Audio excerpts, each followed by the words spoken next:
in the West Midlands as a big storm reaches our region. They're predicting thunder and lightning, along with the possibility of flooding in some parts of this area. Vicky Royce-Williams from Midlands Storm Chasers says at the moment we literally have the calm before the storm. Very squally showers with thunder, hail developing, so don't be too surprised to see a flash and a bang, although they will be fast moving, I've got to say it, because the strength of the winds will sweep these through quite quickly. We could be looking at sort of up to 65 mile an hour gusts across the region, especially on higher ground such as places like Dudley. We will probably see higher gusts in those sort of areas. Severn Trent has called in extra staff in its call centre and extra teams of engineers are on standby to deal with flooding.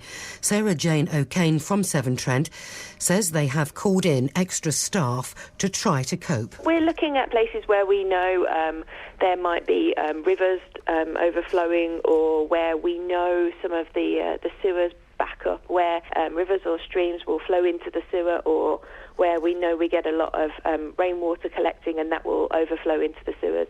And that's what causes us the problems. A Black Country man who raped a woman after he pretended to be a taxi driver is starting a longer jail sentence this morning. 35-year-old Bashir Ali was jailed for 7 years and 9 months in November, but the Court of Appeal has ruled that he must now spend 10 years behind bars. The Solicitor General, Oliver Heald QC, who referred the case to the Court of Appeal, has spoken to BBC WM. I looked at it and the guidelines for sentences, and I thought it was far too low, and which is why I'm reassured that the Court of Appeal agreed with that and increased the sentence to 10 years. It's been revealed that 3 police officers from the Diplomatic Protection Group have been arrested on suspicion of being involved in the possession and distribution of obscene images via mobile telephones. The officers who protect significant buildings, including 10 Downing Street, have been suspended from duty. There's been a fire at an old bingo hall in the Black Country. It started in the basement of the semi-derelict building in Warsaw Street in Wednesbury, and at one stage there were 50 firefighters there. Property sales in the West Midlands have grown at their fastest annual rate for 10 years. Our region has been named by Lloyds Bank as one of those with the biggest proportion of property hotspots. The report, which used land registry figures, names Bilston, Rugeley and Wednesbury as the places with the highest market activity. The weather very windy with sunshine and showers. Some of those showers will be heavy and thundery, and this afternoon the wind will be gale force in places. The top temperature 9 Celsius, 48 Fahrenheit. This evening and overnight it'll stay very windy. There may be some drier spells, but it'll be cloudy with further showers or longer spells of rain. Again, these could be heavy and thundery at times.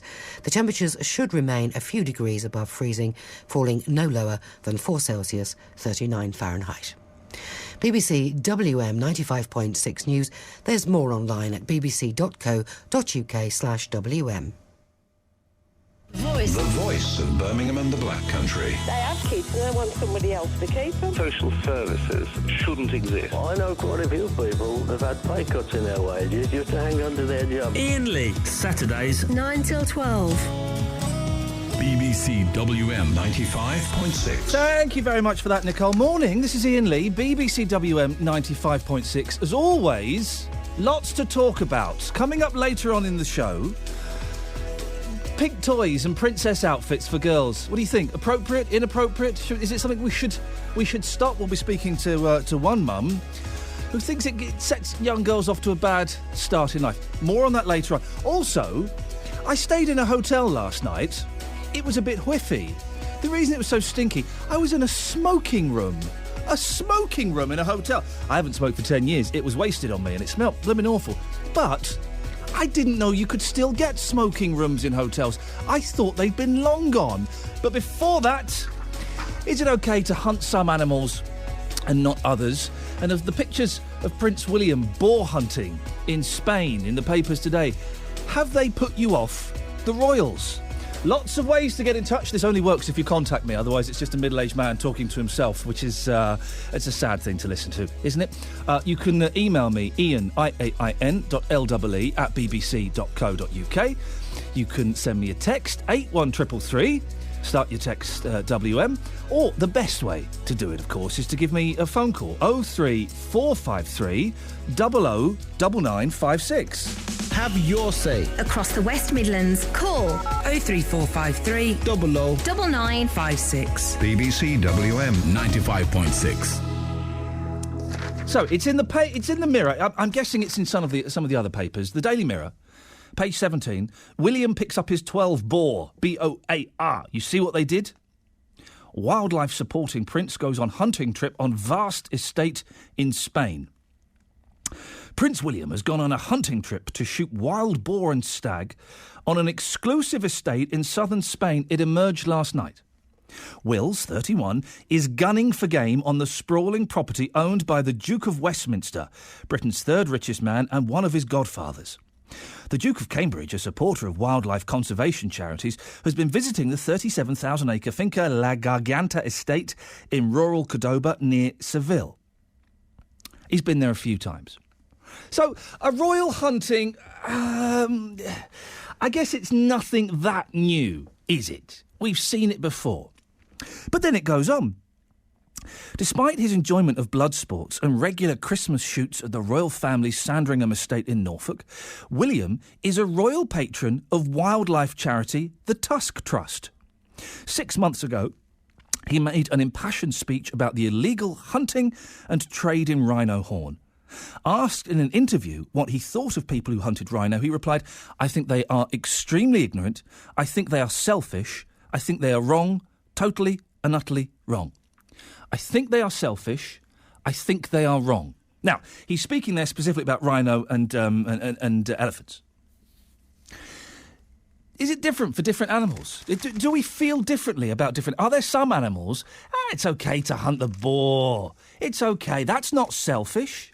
That's not wrong. 03453 009956. Here's the phone number. Is it OK to hunt some animals, steady, and not others? And I was talking to Molly about this before the show, and she was saying only got into the roles because of William and Catherine.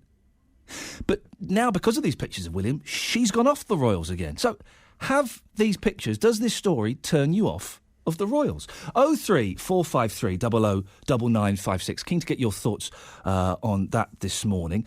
I'm joined now by the author of the book, A Century of Royal Children. It's Ingrid Seward. Good morning, Ingrid. Good morning. What do you make of this? It's not unusual for royals to go hunting, is it? No, traditionally they've always gone hunting, but obviously in the last sort of decade or two, they've been very, very anti-hunting of any endangered species. So, I mean, the thought of them going on a tiger hunt, for instance, that just wouldn't happen.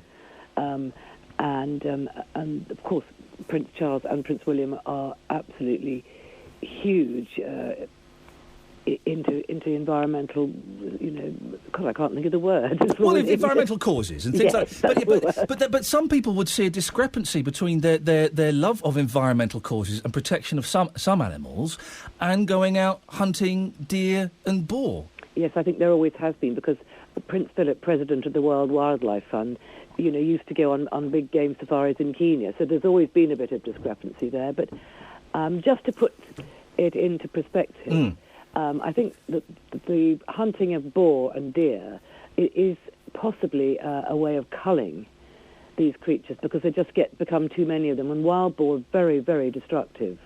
And there's an awful lot of them in France and Spain. I mean, we don't have them here, I don't think. And also the same with deer. They need to be culled.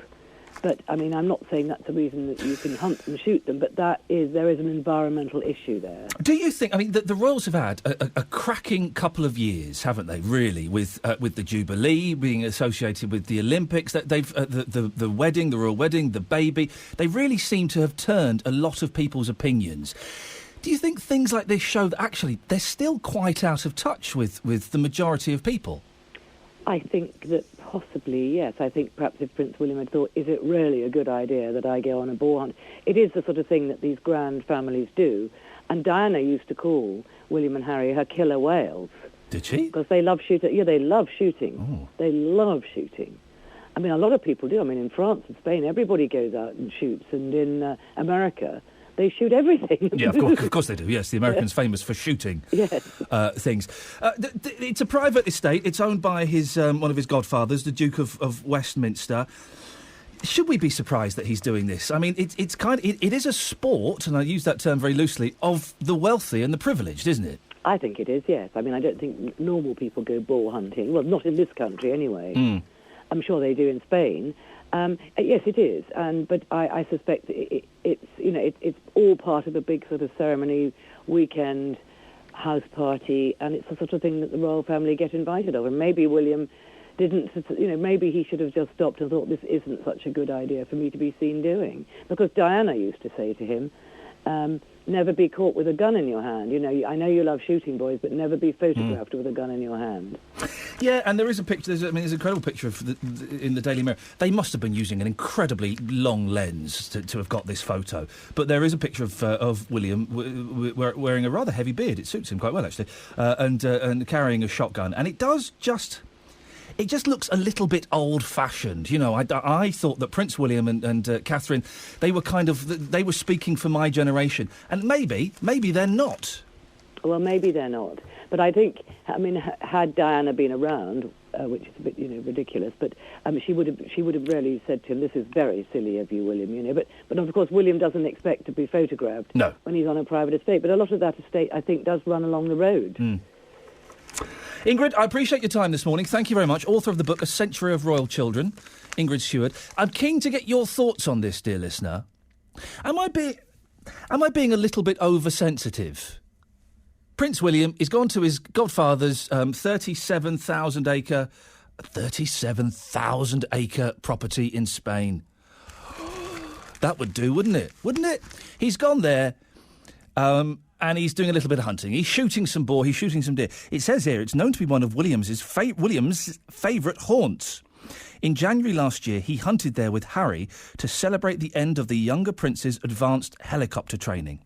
On a previous visit, Prince William and Harry were said to have bagged 740 partridges in a day. Really? Is that possible? 740 partridges in a day? I don't get hunting. I get shooting. I fired a gun a few times. I went clay pigeon shooting. It was very primal. It really brought out the man in me. Yeah, there's a man lurking in me. And it brought it out. Very visceral. Firing a gun, shooting something. Never been hunting. Wouldn't like to. Wouldn't like to shoot an animal. It doesn't seem fair to me to do that. Have you been hunting? Why do you do it? What's the buzz? What's the thrill? Does it not seem slightly cruel to you to do something like that? 03453 00 9956. There are lots of different angles to look at this, really. I guess the first thing is, does this change the way you feel about the royals? Were you kind of rooting for them after William and Catherine got married? After they had the baby, thinking, yes, hang on a second, these are hip young royals, man. They speak on my language. And then you've seen these pictures, you've heard this story, and you've thought, actually, they are incredibly out of touch. And also, if you've been hunting, if you've shot an animal, why? Why? I don't get why you'd want to do that. It doesn't seem fair. It's not equal, is it? To go and shoot a pheasant, or to go and shoot some boar, or a deer. Deers are beautiful. How could you shoot a deer? 03453 00 9956 is the phone number. You can text me 81333. Start your text WM, or you can send me an email iain.lee IAIN.LEE at bbc.co.uk. Right now, though, it's 9:15. Let's get the latest travel news. Here's Liz. Thank you very much, Ian. You're very welcome, Liz. Good morning to you too. Thank you very much. Thank you very much. We could keep going on this for ages. Yes, I would, because there's problems which continue on the southbound M6. An incident and police investigation work continues, so the carriageway remains shut between 11 and 10. That's the A460 Cannock exit to the Wolverhampton and Walsall turn. It's been closed since 6:30 this morning. You expect delays around there, not least because of the lengthy diversion route you need to follow using the solid black diamond symbol via the A460 the M54, the A449 through Wolverhampton, and then to rejoin at junction 10. And the M54 eastbound slip road or section between junction 1 at Wolverhampton and 10A of the M6 is also closed because of the problems on the M6 itself. In Smethwick, Raybone Lane is closed in both directions. Police dealing with an incident there around Hill Street. Other roads in the area likely to be affected as well. Slow through Spark Hill on the A34 as you head in and out of Birmingham, but that accident's been cleared from the Beck in Elford around Burton Road turn of the A513. Now, your match day travel sees both Baggies and Blues fans heading to South East London for today's games. It's about a 2.5-hour journey time. You could go down the M40 onto the M25, but the M40 junction to the M25 going clockwise is currently shut because of flooding, so it might be better to go down the M6 and then down the M1 instead. Blimey. And get onto the M25 that way. If you can update us, 08453 002288. Liz, who's that in the background?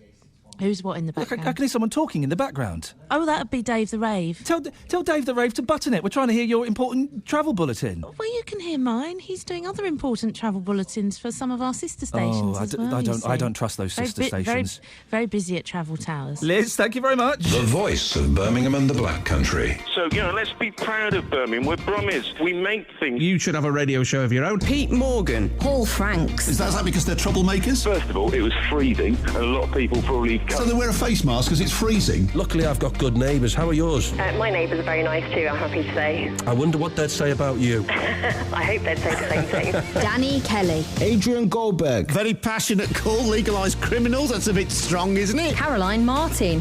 Don't give me half a crown. Get some pig trotters and a hot. Oh, we'll share a pork pie, Joe. I'll come round. I'll have the pastry. You can have the meat and jelly. Job's a good one. The voice of Birmingham and the Black Country. BBC WM 95.6. I've just been shown a massive egg. It's not often you get to see one of those, is it? Wow, imagine passing that bad boy. Poor chicken. We're talking about Prince William hunting. Is it okay to hunt some animals and not others? Never been hunting. I fired a gun, went clay pigeon shooting. Oh, I didn't think I'd like it. I loved it. There's just something visceral in it. It's primeval. It's a powerful thing. This was shooting at clays. Is that what they're called? Clay pigeons. Clays? It was shooting at round discs made of clay. Turns out I'm an excellent shot, by the way. But shooting an animal, I can't quite get my head around why that would be fun. If you've done it, give me a call and try and explain it to me. 03453 009956.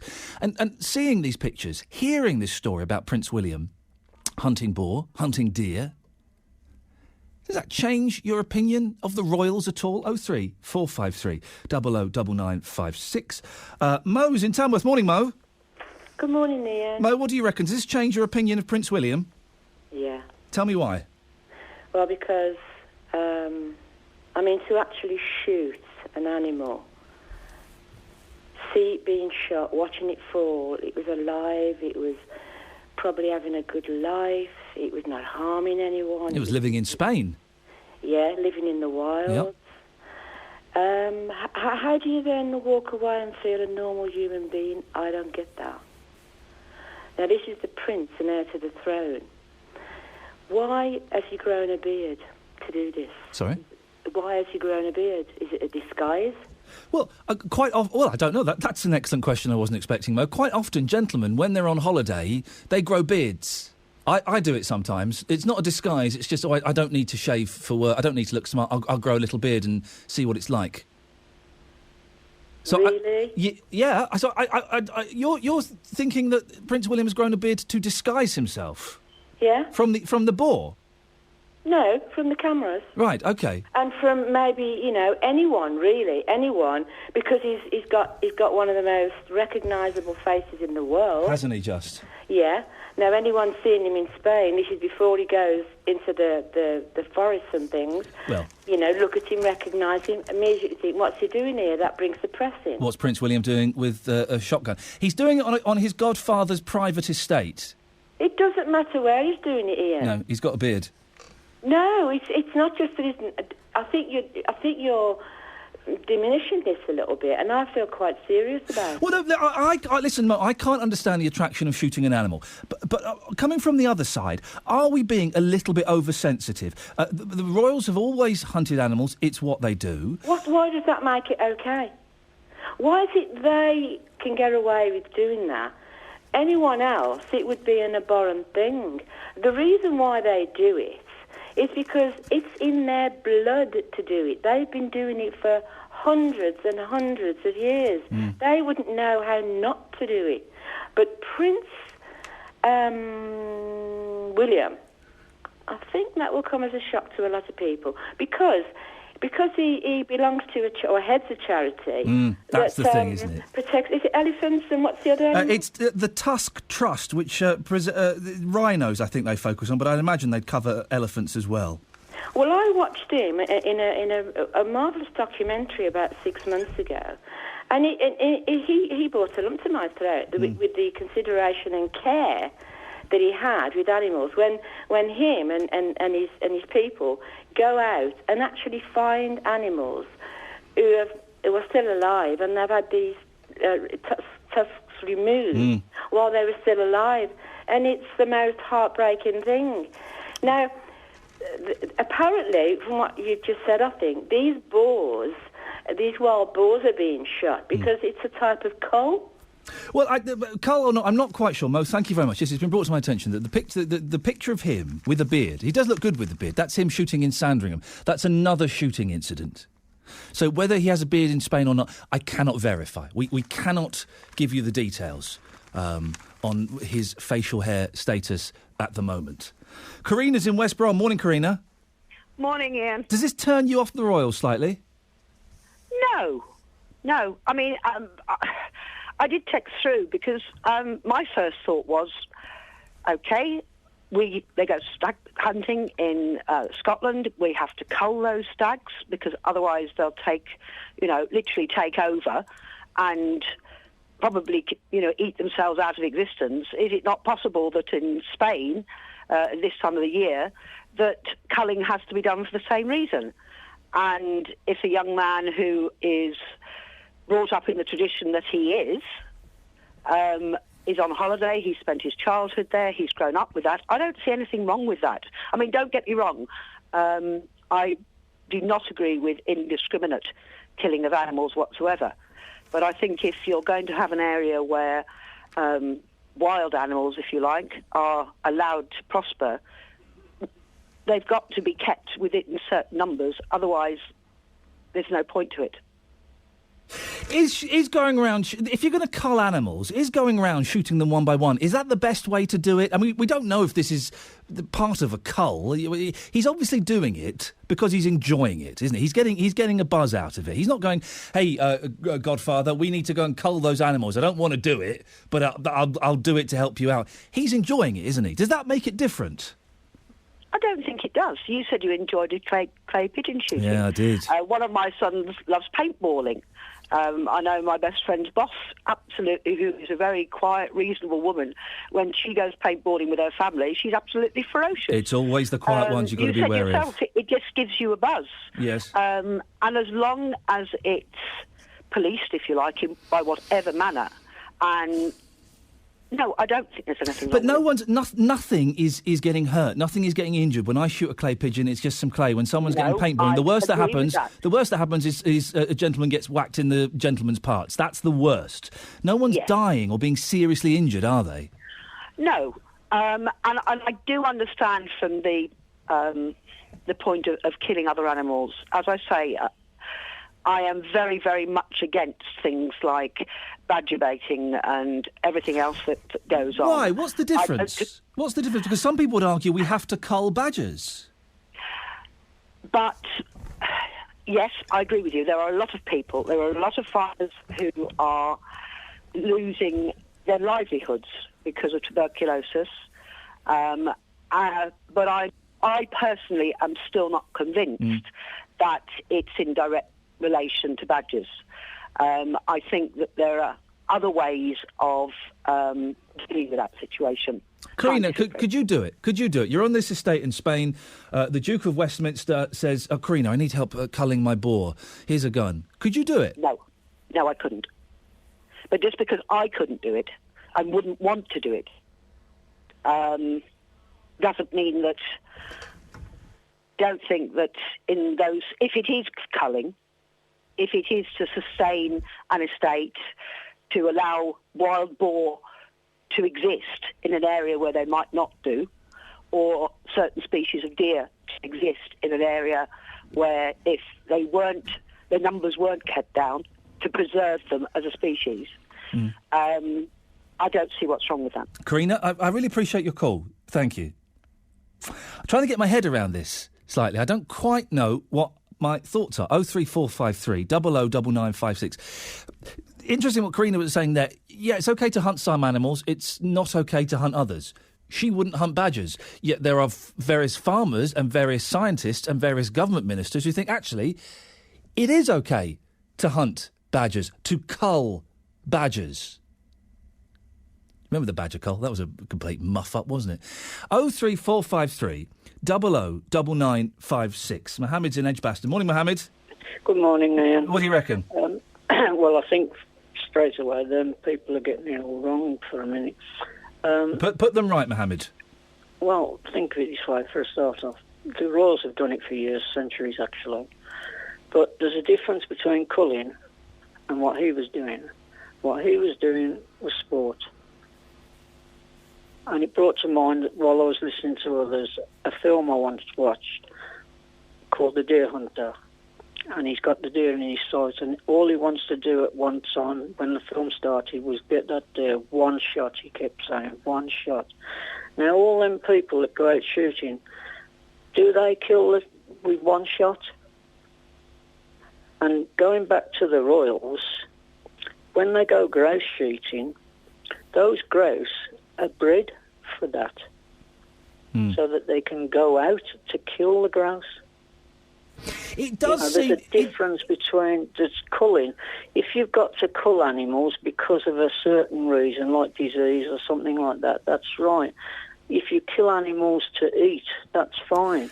But to go out and hunt them for sport, no. What you've done, clay pigeon shooting, fine. It's a 37,000 acre ranch in Spain. Okay, so it's massive. There are wild boar, there are wild deer there, and there is an argument that the numbers of these animals need to be kept in check. Otherwise, they could. Someone said take over. I don't think take over is necessarily the right word, but they could become too many of them. So is there an argument that Prince William is actually being environmentally minded? Well, don't they have people who are employed to do those sorts of jobs? To me, I think he's gone hunting. He's gone for a sport. He's enjoyed it. Mohammed, thank you very much. 03453 009956. I'm really keen to talk to you this morning if you have been hunting for sport. If, as Mohammed says, you've enjoyed it. Explain it to me. I'm not going to judge you. I just want you to explain it to me. How shooting a fox or shooting a deer or whatever, a boar, how that's pleasurable. Why? What did you get out of it? Did you eat it afterwards? Maybe that was the thing. Maybe you wanted to return to a primitive state and you wanted to hunt your own food. I could kind of almost sort of understand that, really. If you're just doing it for the fun, though, of running around a forest, shooting things, I don't know. 03453 009956 is the telephone number. Joined now by Andrew Tyler from Animal Aid. Morning, Andrew. Oh, you're there, are you, Andrew? Yes, can you hear? Good morning. I can hear you, yes, sorry. What do you think about Prince William shooting boar and deer? Well, I mean, it's gross hypocrisy. They're shooting not to manage the landscape. It's not good stewardship. It's for pleasure. And in fact, Prince William and Harry and their friends are engaged in grouse shooting and pheasant shooting, which is all about, should we say, grouse shooting. They're persecuting all kinds of indigenous species to keep the pheasant grouse safe so they can kill them. And a number of these animals are endangered. Peregrine falcons, hen harriers, even golden eagles. They're poisoned because, they're scared that they'll get at the grouse before they do. It's utter hypocrisy. The lesson from the Reverend Prince William is that you look after your wildlife and we'll do what we want here. In this instance, he's at his godfather's estate in Spain, 37,000 acres, something we could only ever dream of owning. It's boar and it's deer. That could be argued it's a responsible land management culling programme, couldn't it?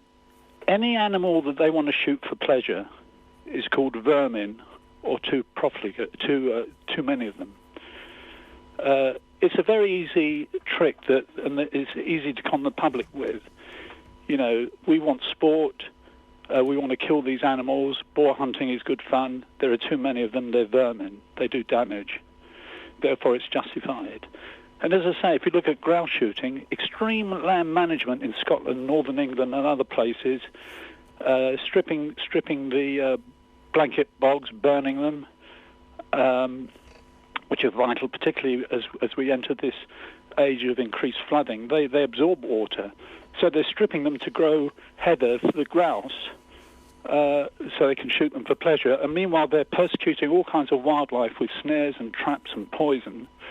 As I say, some of them are seriously endangered, like hen harriers and even golden eagles, so that they can enjoy their sport. And Prince William indulges in this. It is utter hypocrisy. Of course, I get deeply distressed about the killing of rhinos and elephants. Of course I do. But lessons from Prince William on how to preserve them don't convince me. Well, you mentioned that. He is a spokesperson for the Tusk Trust, and he said in an interview about people who hunt rhino, I think they're extremely ignorant, I think they are selfish, I think they are wrong, totally and utterly wrong. It makes me very angry. It's a waste.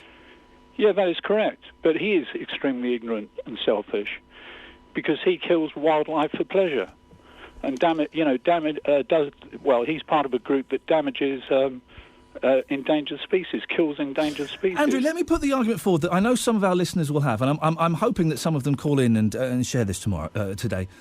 What's wrong with hunting animals? What's wrong with it? Animals are sentient creatures. They have family groups. Their young are precious to them. They pair up, many of them for life. They have a very hard time finding habitat, setting up a home. Why kill them for sport? Why chase them and persecute them? Why poison them and, set snares so that they're strangled and trapped so their backs are broken? They're like us. They don't want to suffer. They want their family groups to remain intact. Obviously in the wild, predator species prey on prey species, but they do it to eat. They do it to survive. There are some people amongst us who do it for pleasure. It's wrong. It's immoral. We've got to picture ourselves being persecuted and hunted. Andrew, do you have a problem with people who do hunt for food? Well, I'd rather people do what myself and my friends do, which is stick to an animal-free diet. It's healthy and kind. But not everyone wants to do that, do they? No, not everyone wants to do all kinds of things. That is my answer. But if people are killing animals to eat, I have less problem than people who kill animals for pleasure. But I would say to all such people, consider a vegetarian diet. No. So the lesser evil, of course, well, I wouldn't call it an evil. If people have to survive, and there are very few people in this world who have to kill animals, hunt animals to survive, because the plant-based diet is an excellent diet. But in the rare parts of the world where that is the case, I'm not going to judge people. Andrew, I appreciate your time. Andrew Tyler there from Animal Aid. 03453 009956. Hunting for sport, according to Andrew, is wrong. I'm struggling to come up with a counter-argument to that. Maybe you can. Maybe you've done it. Maybe you've been out shooting animals, whether it be for sport, it be for land management, or it be for food. No, but there can't be anybody listening to this who shot animals for food, can there? No, there can't be. No, I can't believe that for a second. Prove me wrong. 03453 009956. Iain Lee. On BBC WM. 95.6. The voice of Birmingham and the Black Country. Chris has emailed in. Chris from Hales Owen. ian.lee@bbc.co.uk. Ian, what a fantastic exposition of Will's, horrible nickname, shooting the royal family in the foot and of the whole repugnance of killing creatures for pleasure. I must admit, I do struggle to understand the killing animals for fun. Where is the fun? Where is the fun in that? It's completely one-sided, isn't it? 03453 009956. Christine's in Tedenhall. Morning, Christine. Morning. Have you gone off the royals a little bit because of this? Well, I think I have. But what annoys me is that the picture of him shooting is at Sandringham. That's at Sandringham, yes. Yeah, well, it's misrepresenting it because obviously they'd keep him out the sight, wouldn't they, in Spain? Don't you think? Mm. You know, but I can't. It's grouse that gets me. I mean, they breed those, don't they? Just to shoot them out. And listen to this, Christine. This is a text from Chris in Wolverhampton, right? Mm. Wild boar can be dangerous and need culling. Leave the royal family alone. Wild boar are not a protected species. Well, he's got a point, hasn't he? They're just kind of hairy pigs. Yeah. You see, I mean, now Comic Chase isn't. Well, it's a few miles from us, but it's that way. You have people who slaughter the deer to get the meat for venison, and that they do it horribly. You know, well, I don't know how they do it because I've seen pictures in the paper before now. Yes. The things that are done, but I just can't get my head round it. I think it's as bad when you see a programme on the television, animals that have been like we eat beef and lamb and all that. What? They certainly go through it, don't they? Who eats beef? Well, normal people. Oh, are you a vegetarian, Christine? No, but I don't eat much meat now. I must admit. I only eat meat occasionally. But hang on, do you, without going into too much graphic detail, because I know we have young ears listening. Yeah. Do you know how they slaughter animals in abattoirs? Well, yes, they stun them first, don't they? They put a bolt through their head. That's right. Now, that doesn't sound particularly fair to me, but it doesn't sound particularly good. I think it's because there's all the animals together. They must know what's going on, mustn't they? As they're lining them up, you know. Christine, thank you very much indeed. Roger's in Long Itchington. Morning, Roger. Hello, Ian. Roger, what do you want to say? Well, about this concern about the Ross out shooting. Yeah. I've got no problem with that. I mean, that sport is indulged in by anybody and everybody. Well, not everybody. Well, not everybody, no. But people from different walks of life, then, you know what I mean? It's primarily an elite sport, primarily though, isn't elite sport, exactly. But my concern, and has been over a great many years now, is that the practices in some slaughterhouses, and prior to that, some of the lives these animals have got and some of the birds have got up till they are killed. Because factory farming today is rife, and I think the livestock produced by that method could be and probably has increased the problems with the National Health Service in as much as we're not feeding ourselves like we used to in a more natural way, where pigs had a decent life, they got to a decent weight, and they had a decent death in most cases.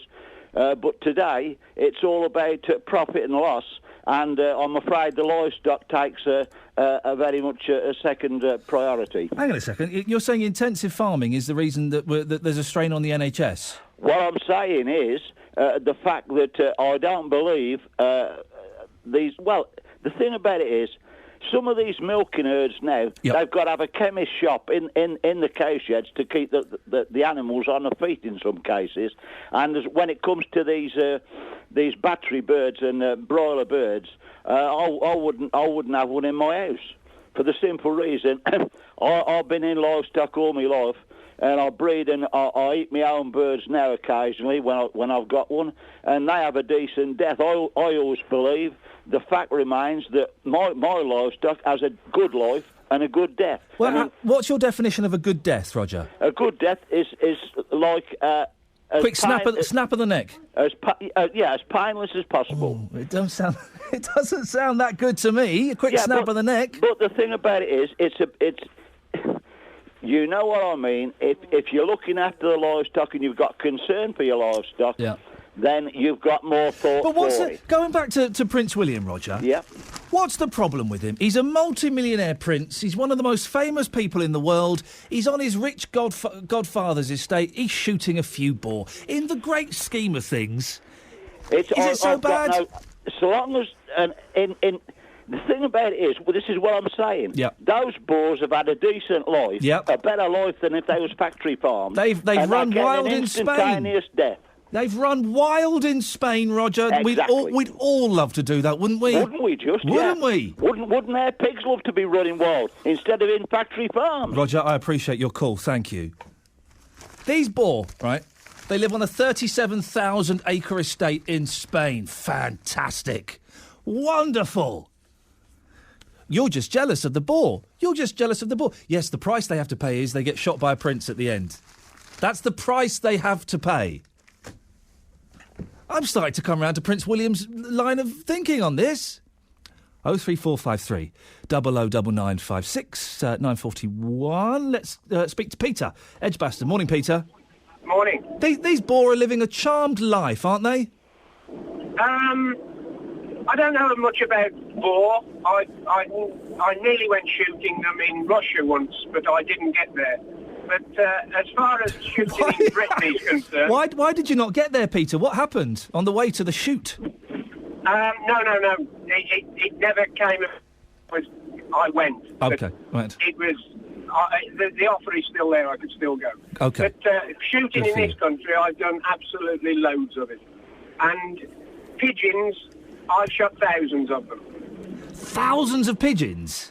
Thousands. Why have you shot pigeons, Peter? Harmless flying rats. Why have you shot them? For farmers, to keep them off crops, wheat, barley. So, are you like the Equalizer? Are you a gun for hire? Farmers call you up and you just turn up and you go and shoot pigeons for them? No, I go to several farms in the West Midlands and I do shoot pigeons. As I say, I've shot thousands of them, but not just to leave them there.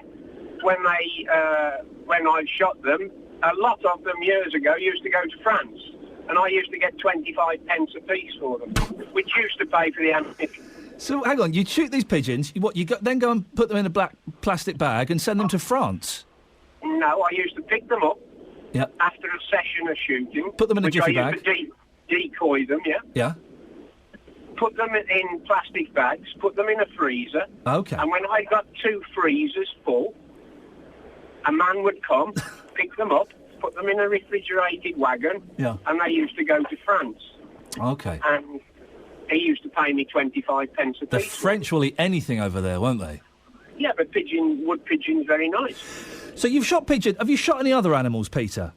I've shot fox, rabbits. I used to shoot a lot of rabbits in Wales. Oh, I've got a little rabbit. Have you? Yeah, a little Benjamin. Oh, that's a domestic one, though, isn't it? It's not a wild. Do you get, Peter, when you do it, do you get a kind of the primitive kick out of it? Is there a buzz from doing it? Of course you do, because you outwitted it, if you like. You got close enough to shoot it. It's not really outwitting, though, is it? Because a gun versus animal, it's a pretty one-sided battle. I would say the thousands and thousands of decoy pigeon I've shot, I've outwitted them, yes. And does that make you feel proud that you outwitted thousands of pigeons? Yeah. Nothing wrong with that. Peter, thank you very much indeed.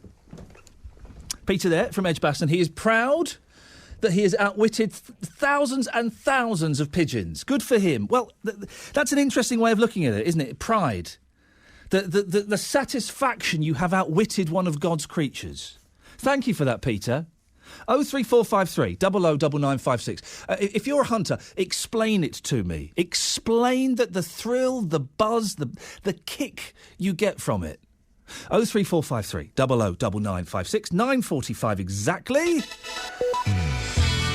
Time to get the latest travel. Here's Liz.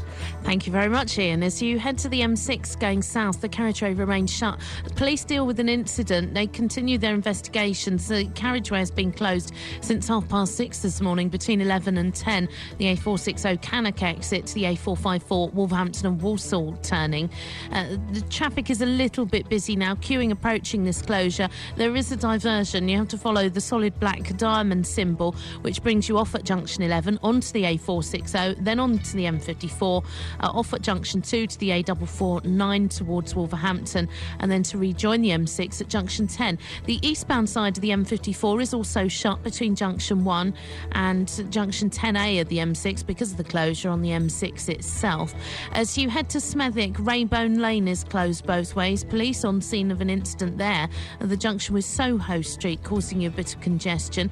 Cornwall Road is closed. Again, police dealing with an incident around the Booth Street turning. Certainly quite a few problems for that this morning. Through Spark Hill, in and out of Birmingham, is slow going on the A34. Heavy around Selly Oak by the Triangle, the A38, and heading towards Edgbaston, the Priory Road turning. Through Kings Heath is also quite heavy going on the A435. Your match day travel sees both Baggies and Blues fans heading to South East London this morning. Your best bet is to go down the M6 and then onto the M1 and round towards East London, as you have a clear run on those routes. If you can update us, 08453 002288. You done? I think so. You sure? Nothing else? No.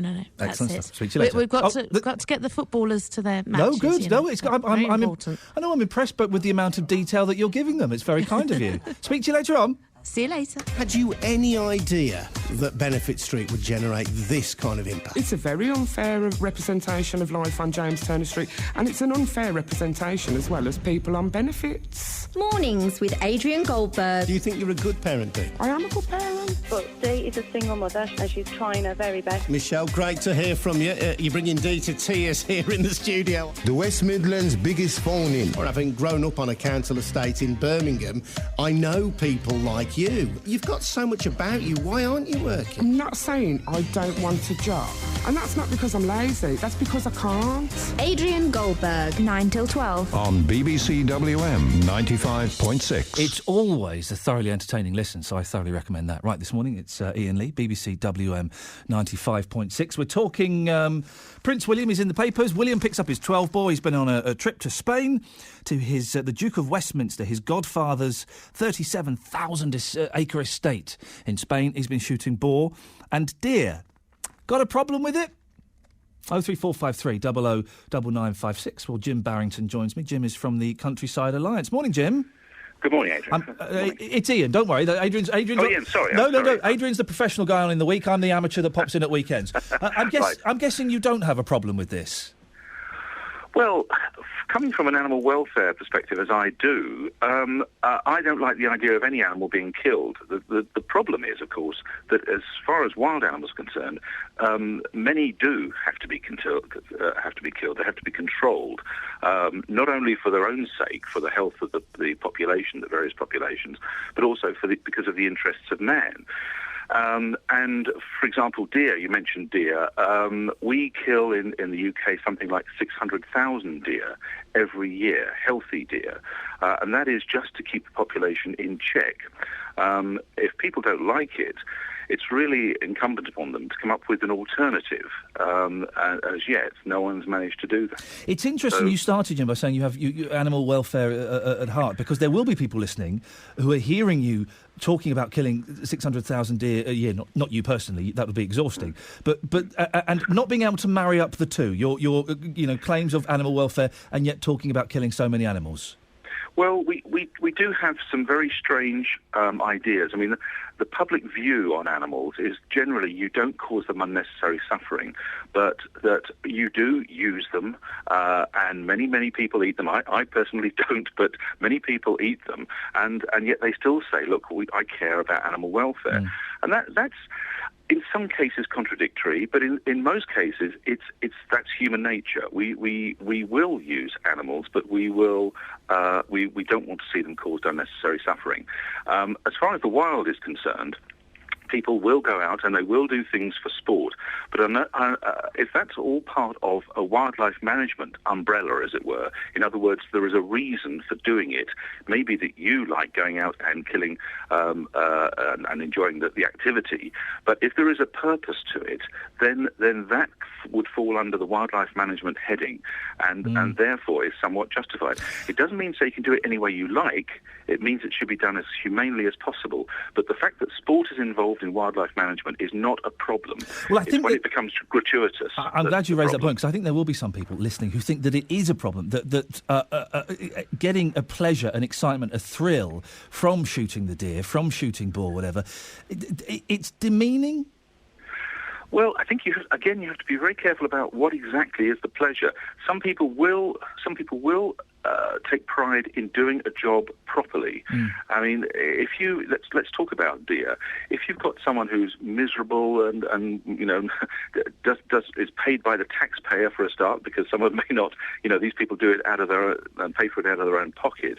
But what would you like? A team of taxpayer-funded people walking around not having any pleasure at all in their activity, or indeed not taking pride in doing it properly. I mean, one scientific study I'm aware of is that it shows that if you're doing something which is just sort of necessary and you know that the animal's going to die ultimately, then the care is not so great as someone who wants to do it and take pride in doing the job properly and cleanly. So you have that odd situation there where pest control is, well, that's okay, but sport is somehow terrible. That doesn't work in reality. It's interesting you mentioned that, Jim. You've got a point. If someone had a load of rats in their kitchen, they'd want someone to come and kill them as quickly as possible, wouldn't they? But the thought of that same person might struggle with the concept of culling deer to protect the environment. I guess when people speak of the Countryside Alliance, I guess a lot of people, Jim, have that image of the fox hunt, the people in the red jackets, the bugles, that kind of look, and some people would argue that specifically is cruel by its own dint. Well, I would argue it isn't. I was director of the League Against Cruel Sports for a good many years, and so campaigned against it. But when I started to find out exactly what it does, then I changed my mind. Not because I changed my mind about animal welfare, but because I changed my mind about the target, as it were. If you take a step back from this, then the use of dogs is vitally important. We use dogs in so many ways, right across the whole spectrum, and from sniffer dogs to dogs pointing out whether someone's about to have a fit. They are rescue dogs. We use dogs in so many ways because of their incredible scenting ability, and to use dogs in wildlife management is perfectly acceptable in my view. It's the way we use them. That's the important thing. How did you go, Jim? I'm fascinated. You said, sorry, that you were from the League Against Cruel Sports. Is that right? Yes, that's right. I was former director. How did you make that transition? Because I found out about the issues. Yeah. And this is the problem. If people sit at home and just swallow propaganda, then it's very, very easy to have a very simplistic black and white view. You know, people talk about hunting people being sadistic and barbaric and what have you. Most people probably won't have met them or gone out and seen them and discussed things with them. And in the main, that is just a completely false picture. Of course, there are people on the extreme that do very nasty things. I've prosecuted badger baiters and would continue to do so. But they are very, very different from people involved in the normal organised fox hunts that are themselves part of a wildlife management process. It's a unique form of culling in that the scenting dog can take out the old, the weak, the sick, which is exactly what wolves would do in the wild without man's interference at all. Jim, I really appreciate your time this morning. Fascinating. Jim Barrington there from the Countryside Alliance made the transition from the League Against Cruel Sports to the Countryside Alliance. What a quantum leap that was. Tony's in Albury. Morning, Tony. Good morning, all right. Well, yeah, fine, thanks. What do you want to say? Yeah, my point is these people that go out to shoot animals for fun, I wonder if they'd like it if people around the country took up a gun and then went out shooting people for fun. I wonder if they'd like it. Well, I think I can probably speak for them, Tony, when they say they wouldn't like it. But I don't quite understand the connection. Well, that's how they're shooting animals for fun. So I'm saying is, would they like it if people around the country went out shooting people for fun. But people are different from animals, aren't they? Well, no, I mean... Well, significantly. We've got television, we've got cars, we can communicate, we can talk, we've got loving relationships. Animals, you know... Yeah, but they've still got feelings, haven't they, animals? They've still got, they can still be hurt, can't they? So why have they got to be shot? Jim there from the Countryside Alliance made an interesting point, and I hadn't made this connection. If I've got... Listen, part of me, I think I'm against hunting. I think. Although I'm hearing some good arguments this morning. If I had an infestation of rats in my house, I would be whacking them over the head with a brick. I would be getting someone in to lay down poison. I would want them killed as quickly as possible. So what's the difference between that and Prince William shooting boar and deer on an estate? But that's for no reason, no, isn't it? Well, it's culling. It's land management. It's keeping the numbers down so that the environment can be sustained. So what about all the other insects that are going around and things like that? Nobody man manages them, do they? I do. If there's If there's a spider in my bath, boom, that thing's getting flushed down totally. Well, I just can't see the point in just going out just to shoot an animal because I think, we'll try and keep the numbers down, so we'll shoot them. Well, but if they'd done that with human beings, there'd be an uproar, wouldn't there? You can't imagine ever a situation where you would go out with gun in hand and shoot something? No, I couldn't, no. Tony, thank you very much indeed. 03453 009956 is the telephone number if you want to give us a call on that. OK? Interesting. I started off definitely in one camp. I still think I'm pretty much in one camp, the anti-hunting lobby. But some interesting points, and it is a good comparison. If I had mice, if I had rats, oh dear. I've set mouse traps. Do you know how that kills them? It snaps their backs, or it pulls their tails off, or their feet stick to it until they can't move anymore. That is cruel. Yet I would willingly do it in my house. Have done it in my house. That snap in the middle of the night. Go and have a look. No, you go and have a look. Go and have a look. And all I've done this. You open the cupboard. All that's there is a tail. That means there's a tailless, angry mouse running around the house somewhere. Oh, dearie me. But I've done that, and I will do it again. So is there a difference between that and Prince William going out and culling animals? Yeah, he might be getting a buzz out of it. I certainly didn't get a buzz out of trying to kill that flipping mouse. But he's also doing land management, isn't he? 03453 009956 is the telephone number if you want to give me a call. Also keen this morning to talk to you about, we'll be doing this in the next hour, pink, dollies, princesses, makeup mirrors, those kind of toys for girls. It's been said that boys' and girls' toys enforce gender stereotypes. Well, do they? Do they? What do you think? 03453 009956. If you've got kids, if you've got grandkids, do you mind...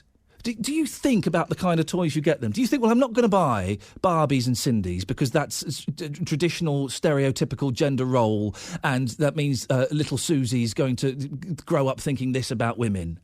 I'm not going to buy little Johnny some guns. I hate guns for toys. Oh, I hate guns for toys. My boys are constantly running around talking about... Well, they don't know the word guns yet. They call them gums. They've misheard it. Daddy, I'm going to make a gum and I'm going to kill you. Imagine your child saying that to you. It's horrible. Daddy, I'm going to make a gum. I'm going to kill you. You try, see what you get, you little sausage. Gender-specific toys for boys and girls. Are they damaging? Do they cause a problem? I'll be speaking to one mum who's set up a campaign to try and stop gender-specific toys. She says it's harmful and can cause problems. Well, what do you think? A little bit oversensitive, or has she got a point? 03453 009956, or send me a text 81333. Start your text WM, iain.lee@bbc.co.uk.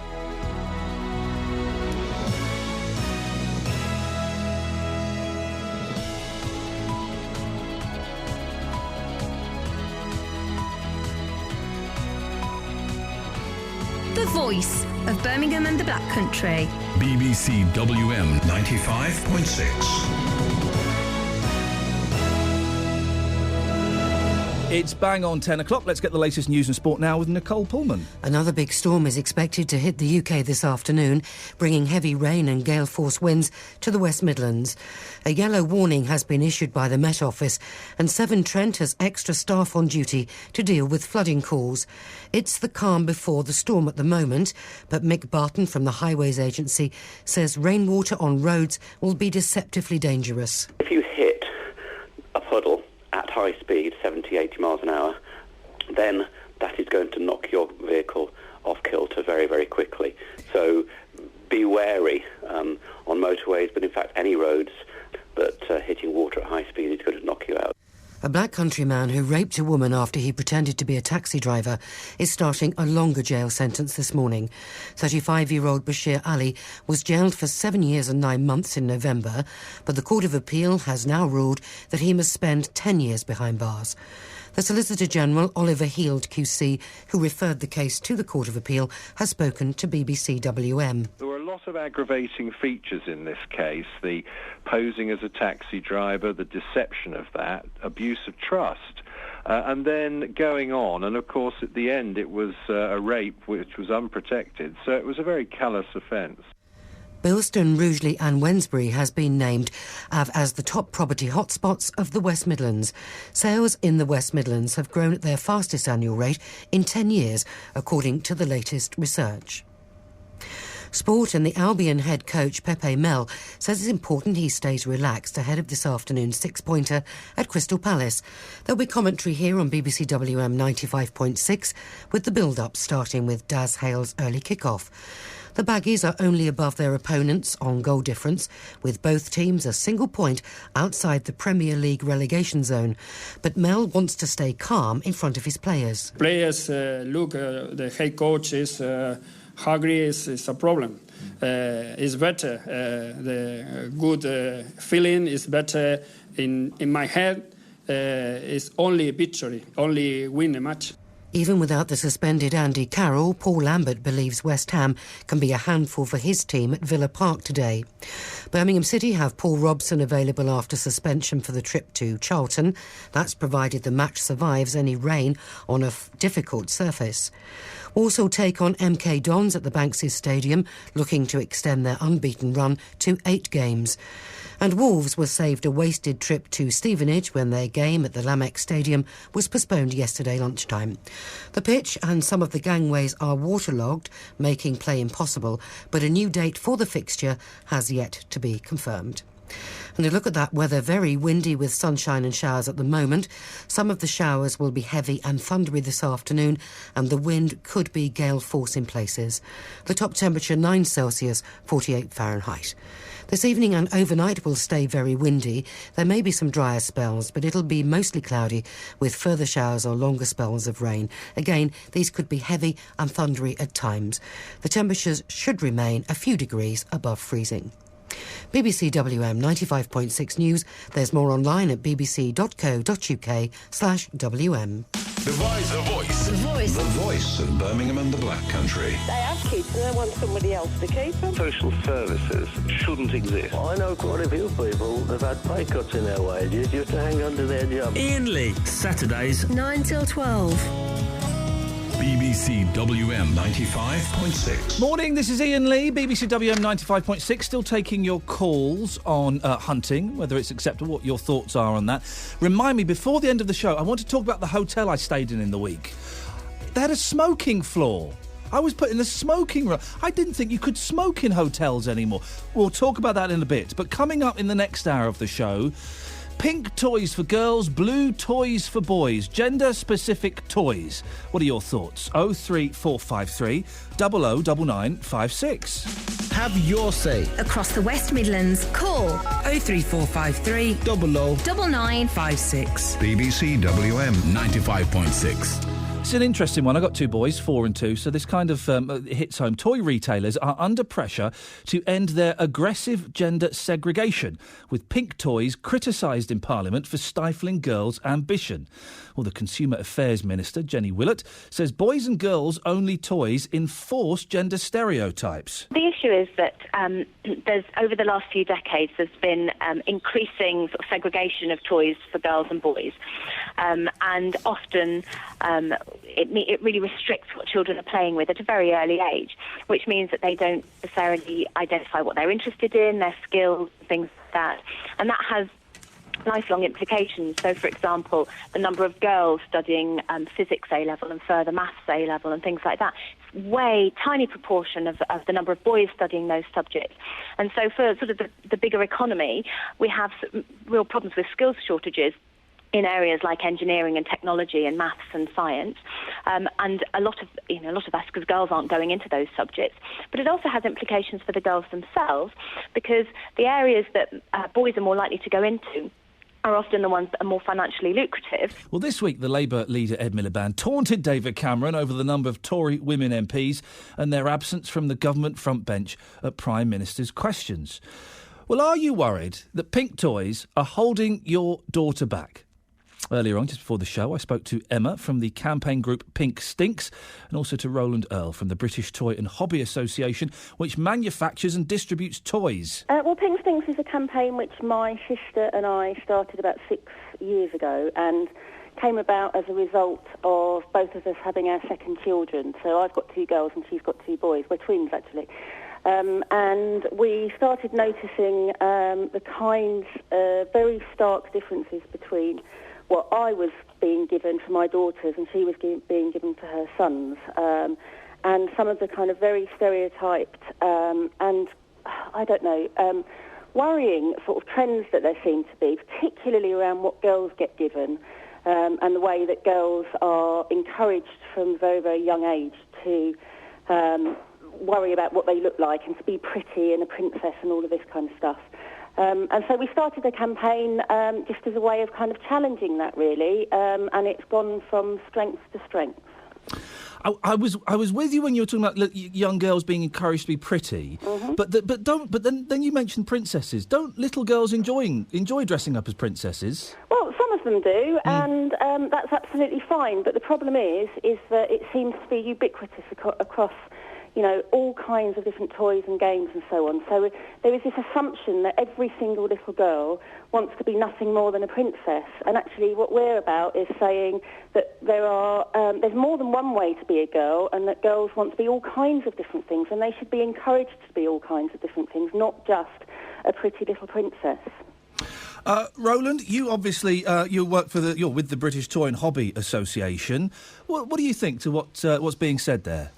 Well, actually, I find myself agreeing with a lot of what Emma said. I think, there's no way that girls are one thing or boys are one thing. And girls, many girls, everyone's an individual. They want to play with lots of different things. So, our industry recognised that, and we have princess toys. We don't just have them in pink. We have them in lots of different colours, as you would find on any Disney movie. They're not all dressed in pink. But, obviously, there are also lots and lots of toys which we want girls to play with and boys to play with that perhaps are not, certainly not fixed or anything like that. Sports toys and construction kits and all sorts of other things. There's lots of things available for girls as well as for boys. Where do you think it comes from, Roland? Because I've got 2 boys, they're 4 and 2, and we have deliberately kind of not gone around the sort of blue route, and we've not bought toys that are guns and things like that. But they seem to have picked up that they want to play with guns, which I hate, and they want to play with tractors, and they want to play with sports cars, and they seem to have picked up the traditional boys' toys. Is it genetic? Is it from TV? Where is it coming from? Well, I think there's a mixture of things here. There has been research done in the United States at Stanford University with monkeys, not with humans, but with boy and girl monkeys, and they were given a range of toys to choose from and to play with. And the researchers it's an eminent university, Stanford, they looked at the research, and the research showed that the young boy monkeys tended to play with things like balls and cars and things that moved fast and this sort of thing. And the girl monkeys did, on the whole, tend to play, when given a choice, with babies and things like that. Now, I'm not oversimplifying this. There's a lot to do with nurture as well, and all these things. And when they were given puzzles and things that you might call, say, would definitely be not gender-specific or not activity-specific, they played with both. Now, obviously, monkeys don't watch TV, on the whole, as far as I know, or read adverts and things like that. So there must be some innate nature reason for certain types of choice of play. But having said that, there are also nurture reasons as well, and everybody is different. Everybody wants to do different things. Things evolve. Boys and girls' tastes change over time, and I think the main message I would say is that you shouldn't be worried about what toy you give your child. Children are all different. They want to play with different things, and let them learn and enjoy what they enjoy. Emma, what do you think? Do you think it's genetic? My little boy, up until just before he was 2, had this baby that he'd picked up from somewhere, and it was called Baby, and it was a hideous thing. And where's Baby? I want Baby. I want to bring Baby with me. And then just as he got to around 2, he got bored of Baby. Is it not a genetic predisposition, do you think? Well, I think, I agree with what's been said. What's just been said, really. It's a bit of both, and that much is fairly clear. But I think, one of the issues, we wouldn't be talking about this as an issue if there wasn't something going on which concerned parents. And there is something going on which concerns parents. And I think it's because we spend an awful lot of time talking about the differences between the sexes, the differences between boys and girls, they're as though they come from different planets. And therefore, we have to give them different types of toys, and we must treat them differently. Now, actually, most kids are quite happy to go and play outside and get muddy and muck about and do things together and play together and learn together and not to be segregated. So when you start looking at the types of toys which are aimed at specifically at girls and also specifically at boys, but actually much more so about girls and the way that they are treated, and you start seeing this very, very stereotyped, very, very, and the types of messages that girls are getting, which is all around they must be pretty and passive and sparkles and fluff all the time. And I'm not saying that they must never have that stuff, but actually if you walk into any high street, Toys R Us or whatever, I'm not just picking on Toys R Us, but you walk into any high street shop, you don't have to look very hard to see the types of messages that girls are getting through the toys which are specifically aimed at them. Now, a lot of this is about, it's a created market, it's stuff which has been dreamt up around kind of boardrooms where people are thinking about ways in which they can make money, because at the end of the day is what this boils down to. This is about business and money. It doesn't have to, it never used to be this way. Girls were never used to be plonked in front of mirrors and given makeup when they were 2 years old.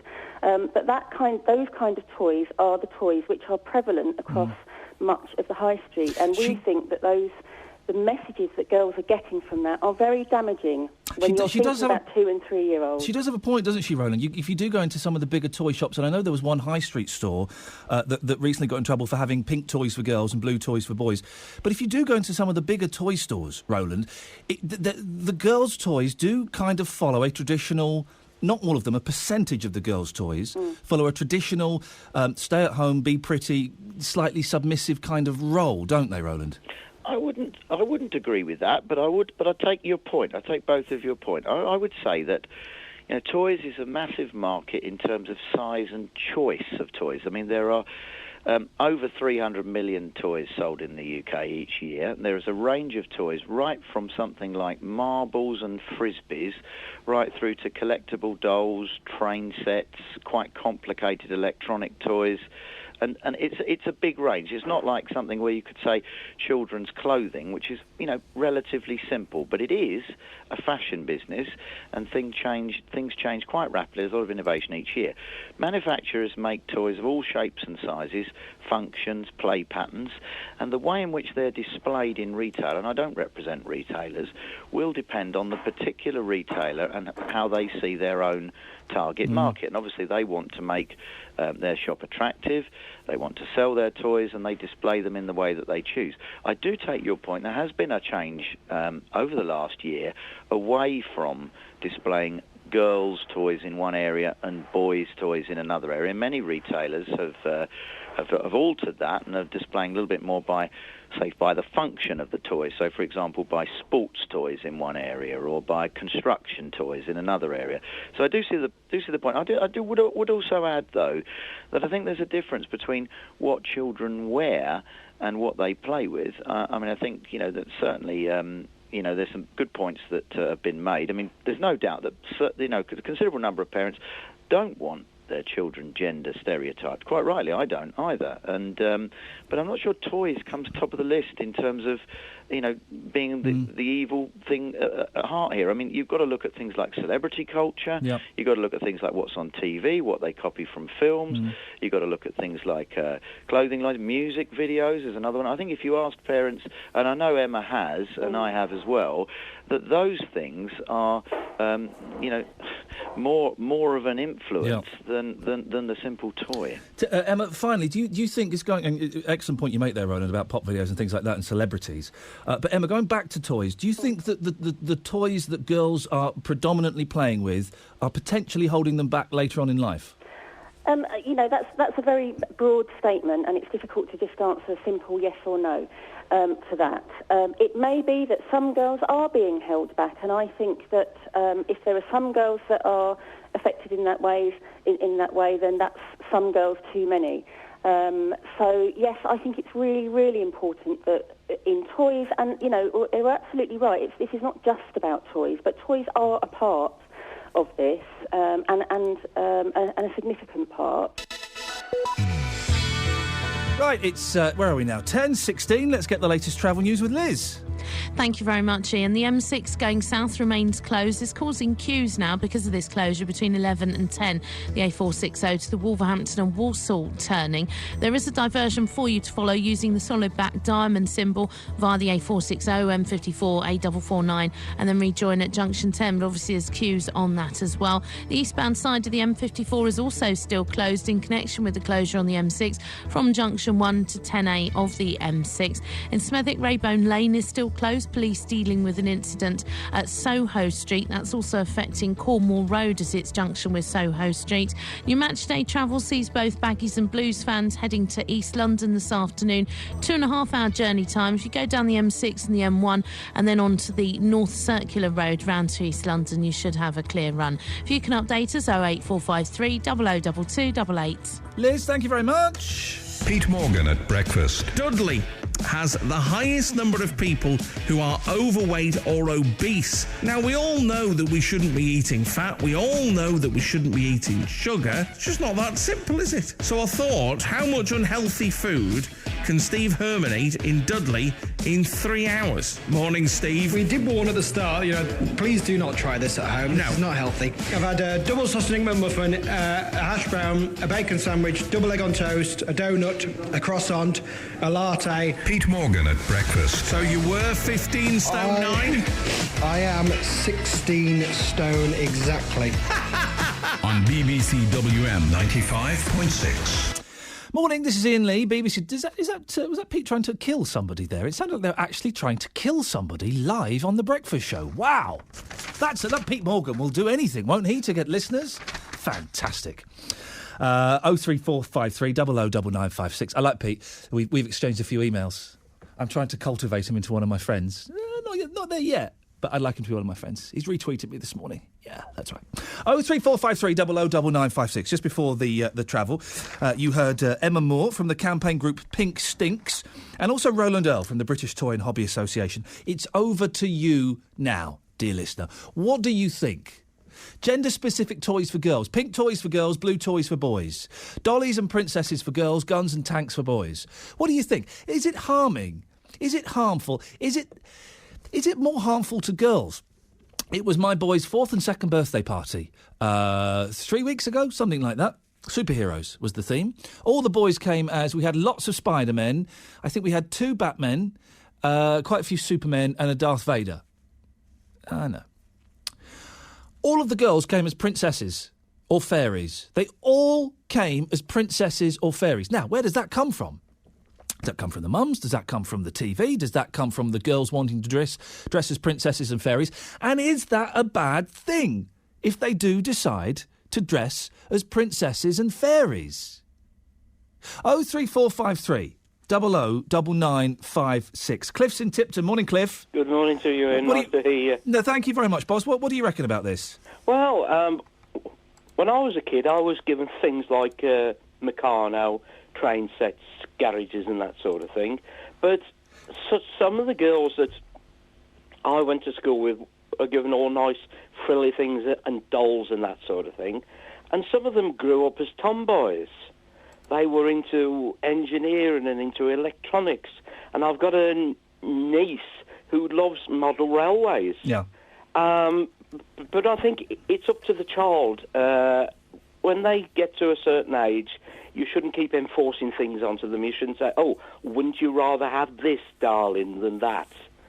And I think that a child will tell you what it wants. I mean, I've never had any children near myself. You know, I wouldn't be so, careless as that way. But I think it's up to the child after a certain age. And I agree with you. I kind of think if the kids want to play with it, and if it's not damaging, then I don't care if my little boys are pushing buggies with babies in, or whatever they're doing. I keep saying this. I'm not keen on them running around playing with guns and stuff. But I used to get a great kick. The girl who used to come next door to see her granny and granddad, she used to come here with a pram, and I used to get a great kick from shoving the pram up and down the footpath outside. Yeah. But my mother said, oh, you don't want to do that. They think you're funny. Well, I grew up to be a bit funny, so... Are you a little bit funny, Cliff? Well, you can call it gay if you want There to. you go. Can I just make a comment about Prince William as well, please? Yeah, go on, Cliff, please. What folks are forgetting is that the royals are brought up in a certain way. Yeah. They're brought up to hunt, shoot and fish. They're brought up to maintain the stiff upper lip and not to show emotion. So, really, when some of us would go out, maybe with an air rifle, shooting rats in the cut, they go out and shoot wild bears and tigers and that sort of thing. Yeah. And if you want a good mouse deterrent in your home, do what I did. Get a Scotty. Really? They're hardwired for any small... animal. You can have a cat or something like that, and you can teach a Scotty not to go for the cat. I've got a cat, and my cat, when she was... Every now and then she'll bring in a mouse or a little vole. Yes. But I remember once waking up in my bedroom, I could hear the cat playing. I thought, oh, God, what's going on? I turned on the light, and she had trapped a mouse behind, like a big blanket box we used to have. Yeah. And I could see the mouse... And I could see the cat, and then the mouse came out, and all Velvet did was she grabbed the mouse in one paw and just kept tossing it in the air and catching it. Oh, yeah. No, don't play with it. Kill it. Kill. Well, that's how they do kill. I mean, if you see a dog here with a rat, they grab hold of it at the back of the neck, they chuck it up in the air, it lands on the other neck and breaks its neck. Cliff, we're going off on a wonderful tangent here, but just very quickly, to go back to the toys, you're not suggesting that you pushing pram when you were a nipper made you gay, are you? No. Because wouldn't that be interesting if that were the case? No, Cliff? My mother always used to say that it could indicate that I would make a great father. Right. Well, I suppose I could, really, if I wanted to, but, it's just one of those things. I mean, you've seen... I used to have an interest in audio gramophones as a child as well. Yeah. Wind-up gramophones, electrical, and that's carried on through life. Cliff, thank you very much indeed. 03453 009956. Does the toys that your children play with, do they predispose you to follow a certain lifestyle? Is there anything wrong with little girls dressing in pink, little boys dressing in blue, little boys playing with Lego and playing with cars and trains, and girls playing with dollies and princesses? Trains, but it could be argued, are very Freudian. They're very phallic, aren't they? I'm not going to go into any more detail, but they are. Freud would argue it's an extension of, exactly, the what's it. I don't think you can say penis on BBC WM, so I'm not going to. 03453 009956. Joined now by Marina Adams. Marina is a gas fitter, plumber, and electrician based in Wolves. Morning, Marina. Morning. It's odd that we live in a society where we're still surprised to find a female gas fitter and plumber. I know, it's surprising in this day and age. Surprises me. When you turn up to give a quote, do you often get people going, "Oh, you're a bird"? Yeah. Yeah, all the time. And how do you if I react get to that? all, not surprisingly, because I know there isn't many women gas electricians or anything anyway. So, but they are surprised that I answer and they ask for a man. Oh, you're a woman. So, yeah. And I always get it. Do you sometimes think you don't get jobs because you're a woman and they want a bloke to come and do it? No, quite the opposite, actually. Oh, really? Yeah, it is the opposite. I've actually got more work because I'm a woman. Why aren't there more female plumbers and electricians, do you think? I don't know, because they can do it. As long as you've got arms and legs and you can think logically, there's no reason for women to actually go into this career. And, it's a great career. I just love it. You meet new people and it's brilliant. It does. I've only had one. Every time we get a plumber out, it tends to be a bloke. Apart from once, we had a problem with our boiler, and the people. This was when I lived in the flat, and the people in the flat downstairs said, "Oh, our plumber's in. Shall we send them up?" I said, "Oh yes, please do." And up popped this woman. And I like to think of myself, Marina, as being a very modern, open-minded gentleman. But part of me thought, oh, blimey, what's going on here? And she was, of course, she was great. She did the job. She did it at a really reasonable rate, and she sorted it all out. And it just strikes me as odd that even, that me, as being a broad-minded fella, would think, oh, it's a woman. Yeah, it's a stereotype, isn't it? It is. You instantly say a plumber, and you instantly see a man. It's just stereotyping. Marina, what kind of... We're talking about toys and how toys as a kid can affect you as you grow older. What kind of toys were you playing with? Oh, gosh. Certainly not dolls. Right. Action Man, Subbuteo, football, something like that. Yeah. So you weren't into dressing up as princesses and fairies then? Oh, definitely not. No. You were playing what are traditionally perceived as boys' toys and games. Yeah. Originally, my parents gave me dolls, but apparently, I was a younger age. I can't remember, but apparently, I just didn't want a doll straight away, and I called it Nigel and dressed it up in Mauds, so it was a soldier. Oh, poor Nigel! Nigel, the transsexual doll. Yeah, I just think you're naturally what you are straight away, without actually thinking about it, because as a babies and things, you subconsciously are what you are, and I think you go with. But I think people do say dressing pink, dressing blue, dressing this. As long as the person or the baby's happy in whatever they're playing with, I don't know. Even today, I don't understand. This is a boy's toy, this is a girl's toy, because life isn't as clear-cut as black and white as that. It seems to be getting more that way, and I think parents are becoming more aware of that kind of thing. But it is interesting, Marina, that you did kind of shun the girls' toys, and you've kind of shunned, in inverted commas, a female's career, and you've gone down what is perceived to be a male route. Yeah. Well, it is actually, because I've done the challenging. That was all like men at college and engineering. Do you know any other female plumbers or electricians? I know two. I do know of two. Right. But I haven't purposely gone down that road. I just love doing it. My dad was an engineer, worked with carpentry. My granddad was a shop blaster in his back of his garden, used to do all that, and used to keep bees. So I just probably was brought up in practical stuff and in production stuff very early on. But I haven't purposely gone down that route. I just love doing what I am, and that's it. But yeah, it just proves that it doesn't quite matter what sex you are, as long as you're happy in what you're actually doing. Marina, are you working today? You got a busy day? I have, yes. Yeah, I'm going to put a shower in and look at fixing the boiler. Fantastic. Well, listen, best of luck with that, Marina Adams, gas fitter, plumber, electrician based in Wolves. Thank you very much for that.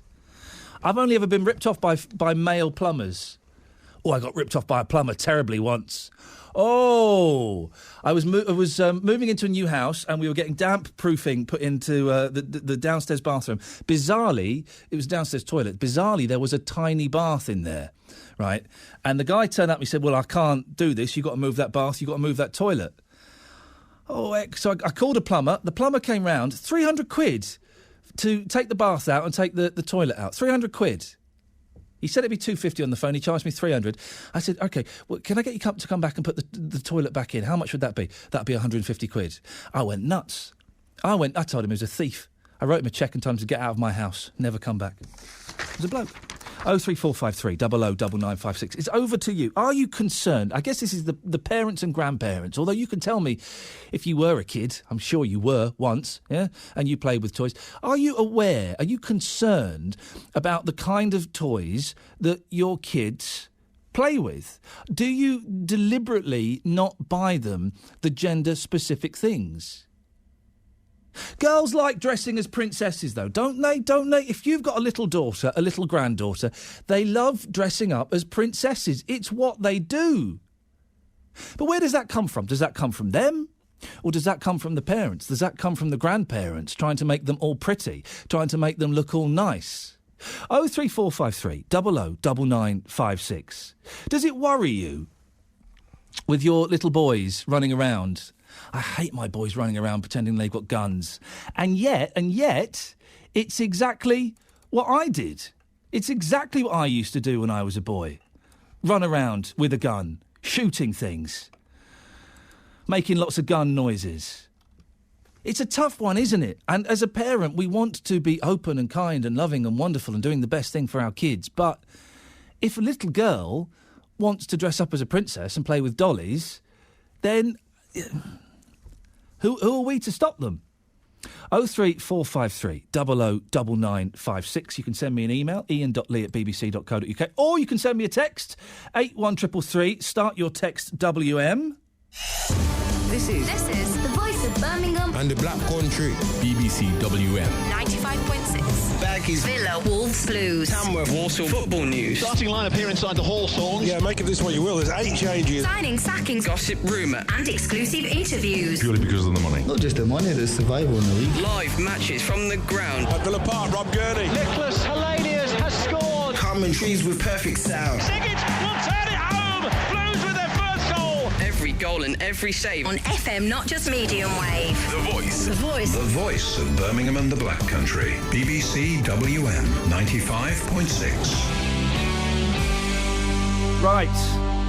Marie's in Kings Winford. Morning, Marie. Morning. Princesses for little girls, dollies for little girls, tanks and Meccano for boys. Both. Oh, go on. Tell me. Give them the choice and they'll choose. I really do believe it's innate. If they've got the choice, they'll choose what they want to play with. I've got 7 grandchildren. I've had 4 children of my own. They've all mixed and matched. The girls play with the garages and the cars and the water pistols. The boys run round in high heels with the pushchairs and nurture the babies or not, or throw them up the wall. It's giving them the choice. It is. I don't know if you've been into toy shops recently, Marie. Oh, yes. But they do have the girls section over here. It's all pink and sparkly. And then it's the boys section over here and it's all dark and naughty. Well, some girls like that and some boys like that, but some kids like in between or alternate between the two. It's giving them the choice. What did you play with as a kid, Marie? Oh, gosh. Oh, my goodness. Well, I remember my dad buying me a football strip when I was 11. Oh, really? But I also, yeah. We were outside most of the time, so it was bikes and skates, and we were outside kids, which is different to today. So I did have a doll, but it was a boy doll. Yeah. Called Peter. But then I also like the dressing up and the makeup. I think it's giving them the choice. The stereotyping is wrong. But I think there are some, and it can't be denied, there are some children who grow up to be adults that are innate girly or very boyish. I don't think you should deny that. As you're talking, Marie, an image has just popped. I've just remembered something from my childhood. Now, I'm going to mention this. I know for a fact that producer Joe who is going to take the mick out of me mercilessly for this, but I'm open. I can share this kind of stuff. I remember, Marie, being about 4, 5, 6, 7, and we had a dressing up box. And my favourite thing in the dressing up box was a blue little dress. A blue little... I knew she'd laugh. A blue... It was kind of like a turquoise, sort of frilly little dress with little frills at the bottom.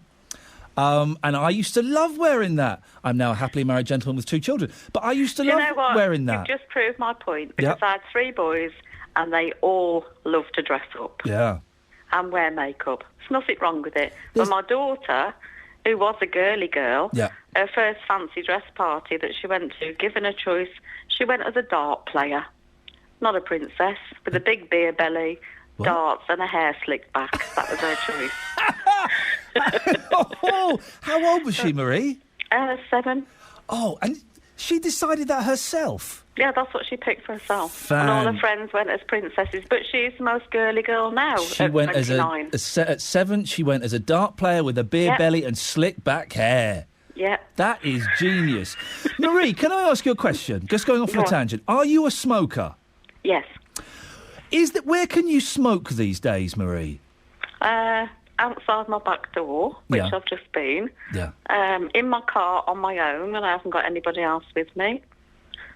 That's about it. Do you know what? I used to be a smoker. I haven't smoked for 9 years this month, and I used to smoke in bed. Oh. See, I'm a smoker, and that disgusts me. I would wake up sometimes I'd wake up in the middle of the night and go, fancy a fag. And I'd rollies. Oh, dear, I was like an old tramp. I smoke rollies.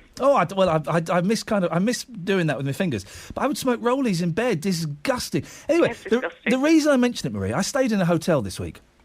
It's not a luxurious hotel. It's kind of like mid-range, I would say, mid-range hotel. And I'd stayed in there before. It was very pleasant. This time I was on the 8th floor. So all fancy, up near the penthouse. So I went up there, and it was all it was kind of a bit dirty, the 8th floor, and a bit musty. And I thought, there's a smell here I really recognise. Yeah. And then I saw a sign that said, this floor is the smoking floor. Well, I didn't think that was legal anymore. Thank you. Exactly my thought, and I thought, and it was. Was it a private hotel? No, it was just a normal run-of-the-mill hotel, nothing fancy. In fact, it was quite cheap. It was quite cheap, if I'm honest. And I went into there's a sign that said all rooms on this floor are smoking rooms.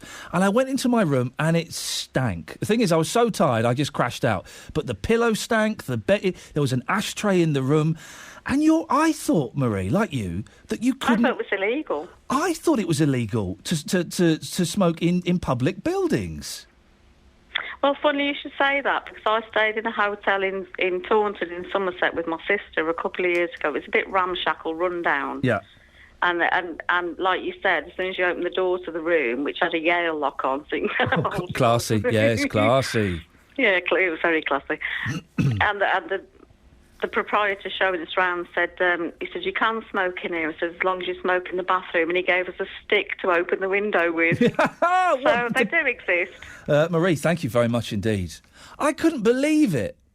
I thought it was illegal to smoke in public places. A hotel is kind of a public place, isn't it? It's certainly a place of work. For some people, the cleaners, primarily, I'd imagine.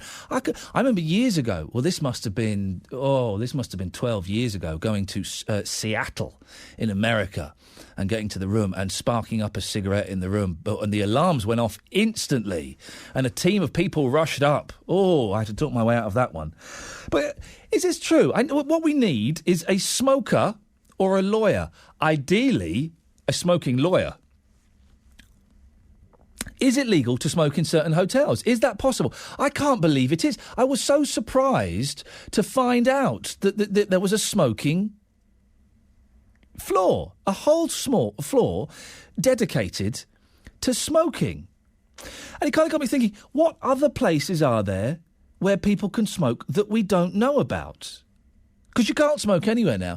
And I do feel a little bit sorry for smokers. I feel sorry for them. They're persecuted, perhaps slightly too strong a phrase, but they get a tough time. I think we should have some smoking pubs. Not all of them. I think maybe you should have 25% pubs are smoking, the others aren't. So you can make the choice. But I don't go to a pub very often these days, but I do miss the times I am in a pub. I do miss the smell. I do miss the thick fug of smoke hanging around.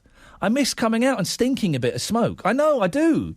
It's weird, isn't it? It's a weird thing to hanker for, but I kind of miss it. 03453 009956. This is kind of apropos very, very little. But smoking in hotels, I didn't think it was legal. I didn't think you were allowed to. And yet it turns out that you are in some places. Is that right? Has this hotel got it right? I tell you what as well, here's something. I was on the lift coming down. The 7th and the 8th floors of smoking, right? I was on the 8th floor.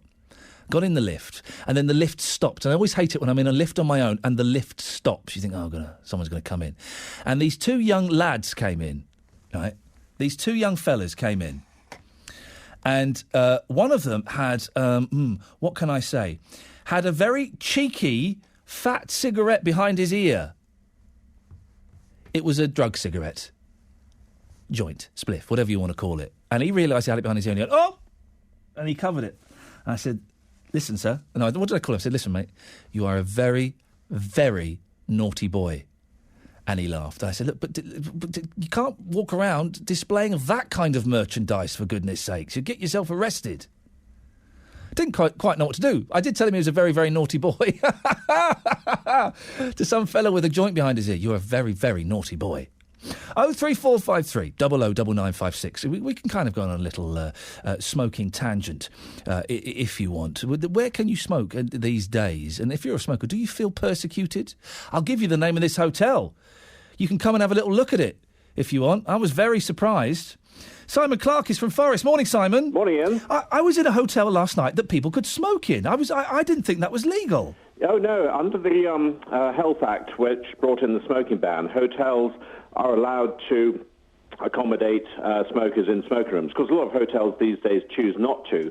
But you can still find a reasonable number of hotels where they have smoking rooms, and it's because a hotel is seen as potentially as a place of residence. Really? I was surprised. I would have thought it would have been considered A, a public place, and B, a working environment as well, because people have to go there and clean, don't they? That's true, but I suppose, again, it puts the whole thing in perspective. The reality is you're exposed to smoke, in a room where people have been smoking for such a short period of time that really it's not a health risk. I mean, if it was a serious health risk, I'm sure they would ban us in the hotel rooms as well, but they don't.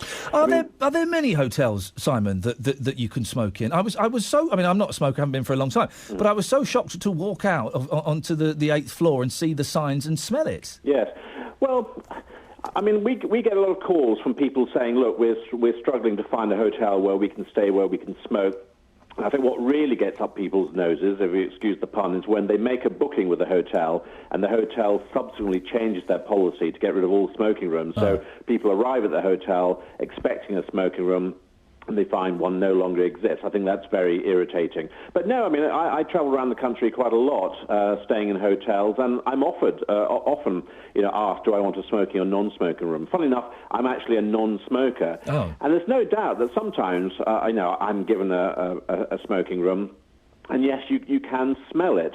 But I have to say, I've been in lots of smoking rooms which are very well ventilated, decent air conditioning and all the rest of it, and you would not have a clue that somebody had been smoking in that room. So I do think that with proper ventilation, proper air conditioning and all the rest of it, you can have perfectly decent smoking rooms that, are not unpleasant. And I think it's good business for hotels, because at the end of the day, adults represent 20% of the population. And although not every smoker wants to smoke in their hotel room, a substantial number do. And if you're staying in a hotel for 2, 3, 4 days, then I think it's good business to offer that option.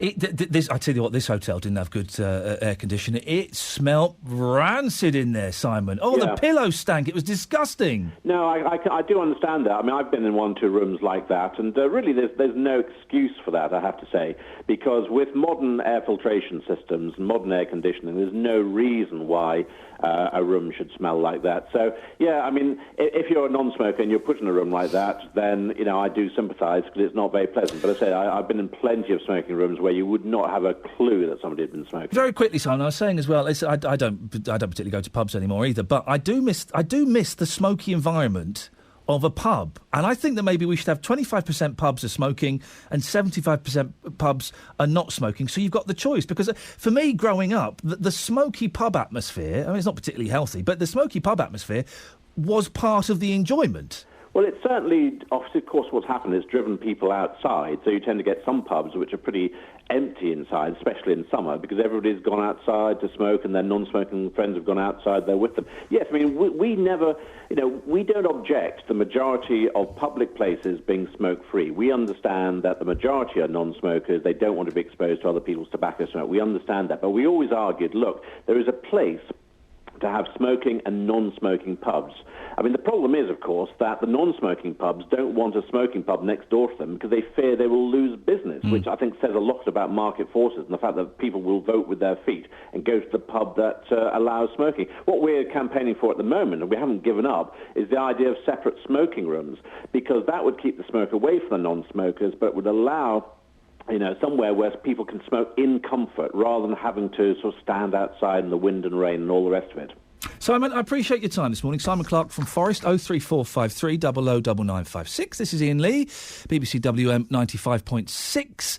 It's 11:15.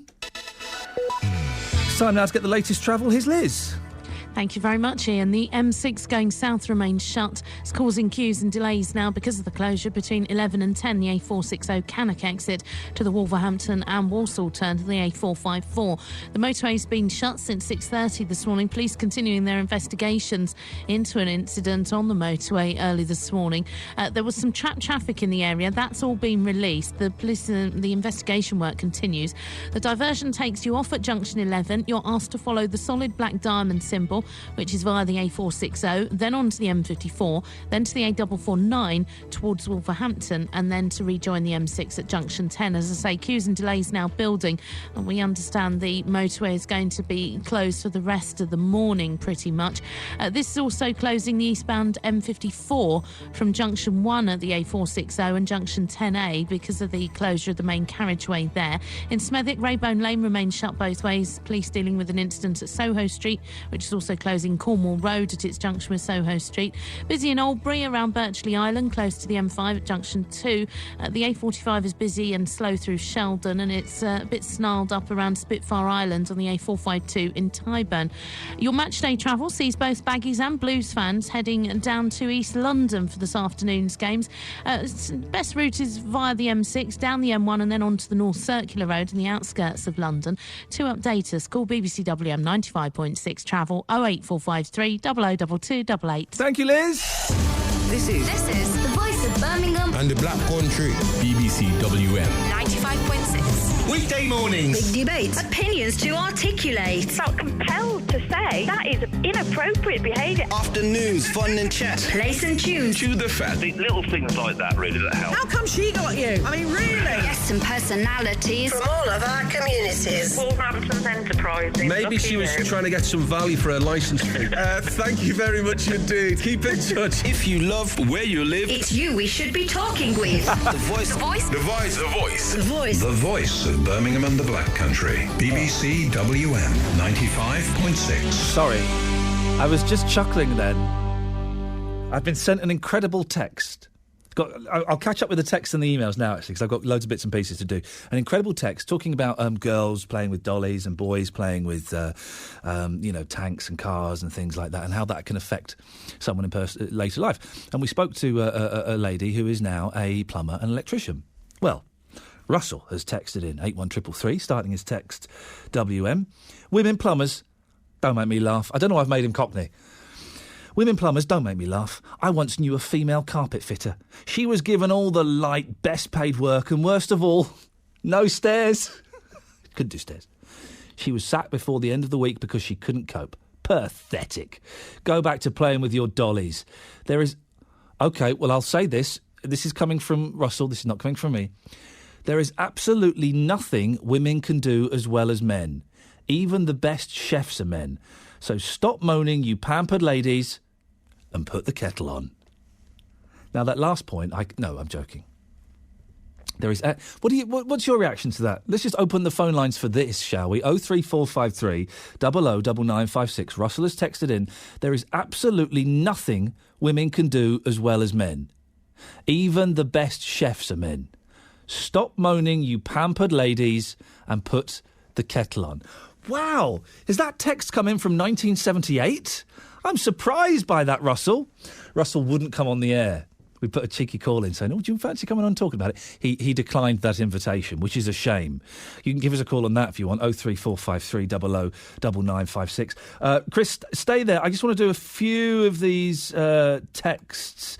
Mohammed has texted, when was the last time you got measured for a suit? A few years ago. Most tailors are men. In fact, a woman has never measured me up for a suit. I love sewing, so was that because I played with my mum's sewing machine? Not quite sure. 03453 009956. Chris is in Birmingham City Centre. Morning, Chris. Morning. Smoking in hotels, I was shocked, dare I say, a little bit disappointed that that you could still smoke in hotels. Right, well, I mean, at the end of the day, I actually have to run with the majority here and say that it's something that should be looked at in a lot deeper. We have to respect it. I'm a smoker, but I do respect other people's space. Yes. And I think it's important that people have got to start to understand, smokers or not, you're renting a room, you're renting a space. Yeah. And you have to look after that space. It isn't your space. You can't command it.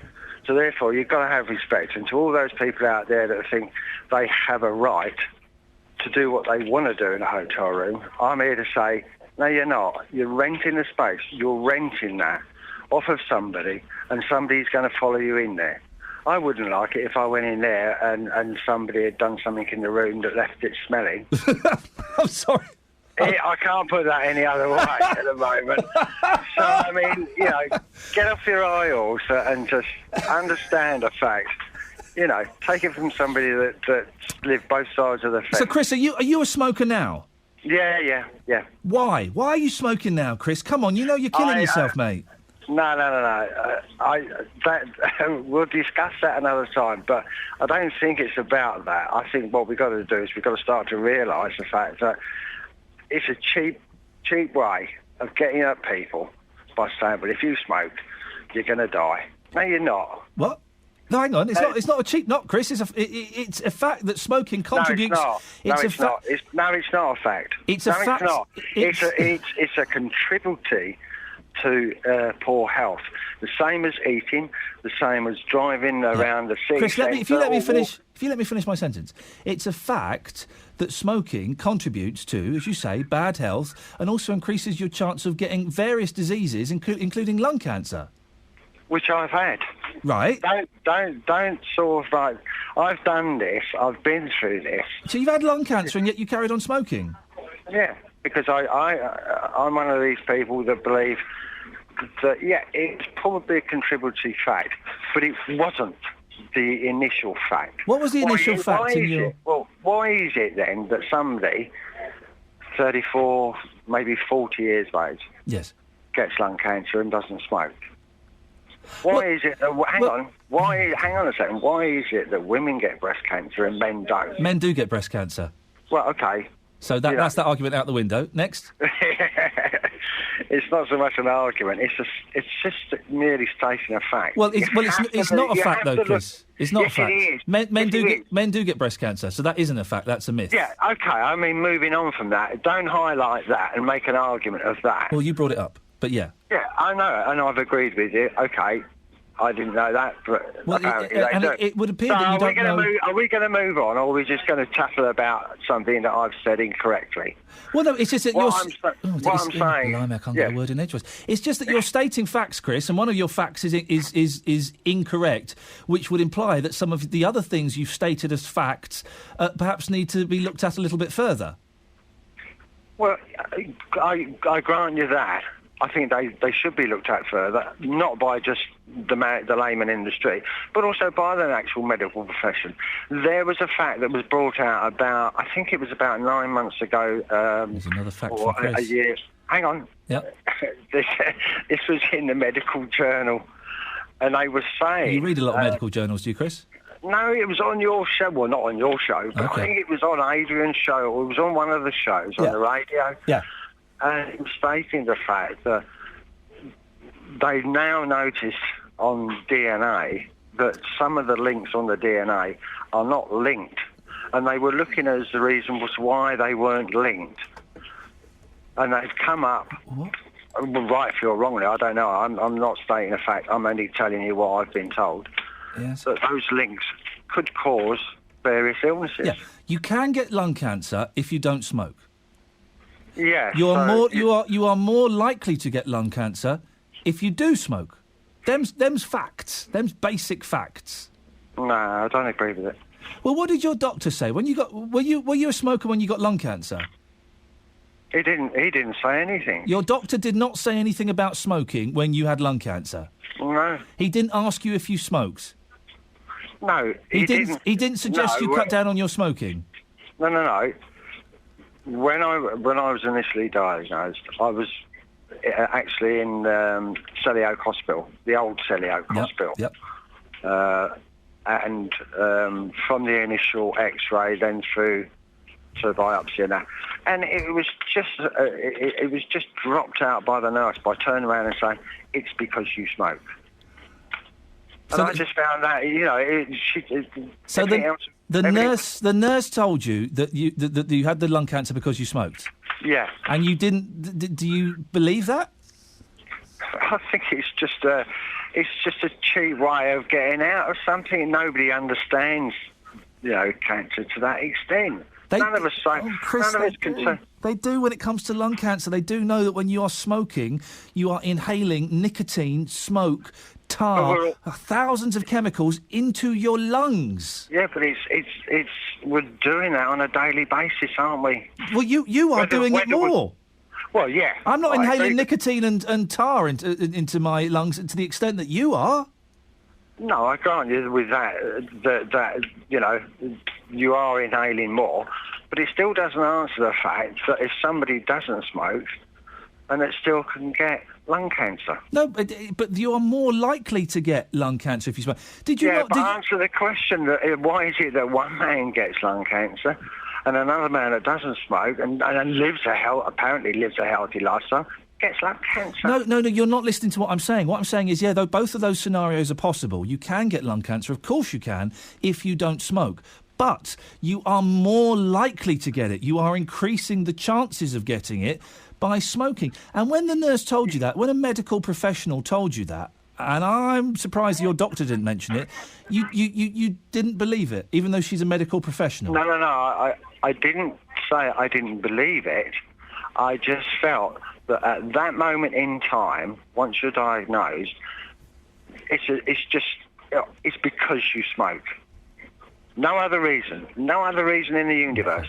It's because you smoke that you've got lung cancer. How did you have you got over the lung cancer, Chris? Did you get through it? I'm on 7, 8 years now. Fantastic. 7 or 8 years ago.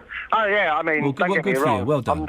I'm not abusing it at all, and I'm not advocating to those listeners that it's okay to carry on smoking. I mean, I don't do half as many things as I used to do 7 or 8 years ago. So I'm leading a lot healthier lifestyle. How many fags do you smoke in a day? Oh, it's about 10. Okay. It really is. It's. I mean, sometimes I don't even know why I'm doing it. To be honest with you, it's almost like it's just an occurrence in the day at that particular time of the day. It's an addiction, have a cigarette. Chris, Sorry? It's an addiction. That's what it is. Yeah, I guess it is, but there's a lot of addictions out there as well. Totally. Listen, as someone who's not smoked for 9 years, it's easy for me to say it now. Give up. Stop. You'll feel so much better, Chris. Well, to be honest with you, when I first came out of because you obviously have to go through a lot of recuperation and stuff like that. I mean, I didn't smoke for months and months and months. Yeah. Chemotherapy and everything else. Yeah, and yes, I did feel a lot better. And you know something? Don't ask me the question because I can't answer you. I don't know why I started again. Chris? I really don't. Chris? Yes. Why did you start smoking again? I haven't got an answer for you, mate. All right. I really, really haven't. Chris, I'll let you go. You've been a good sport. Thank you very much. I appreciate that little mid-morning tussle. But, anyone else think Chris might be in denial? You can't be sure that smoking causes or it increases your chances of lung cancer? Wowzers. Great call, Chris. Thank you very much. Coming up in the next hour of the show, more of your calls and texts and emails on Prince William. I've got loads of texts here I need to get through. I will do. And also, speed cameras, brum bashing and romance. All of that and more coming up.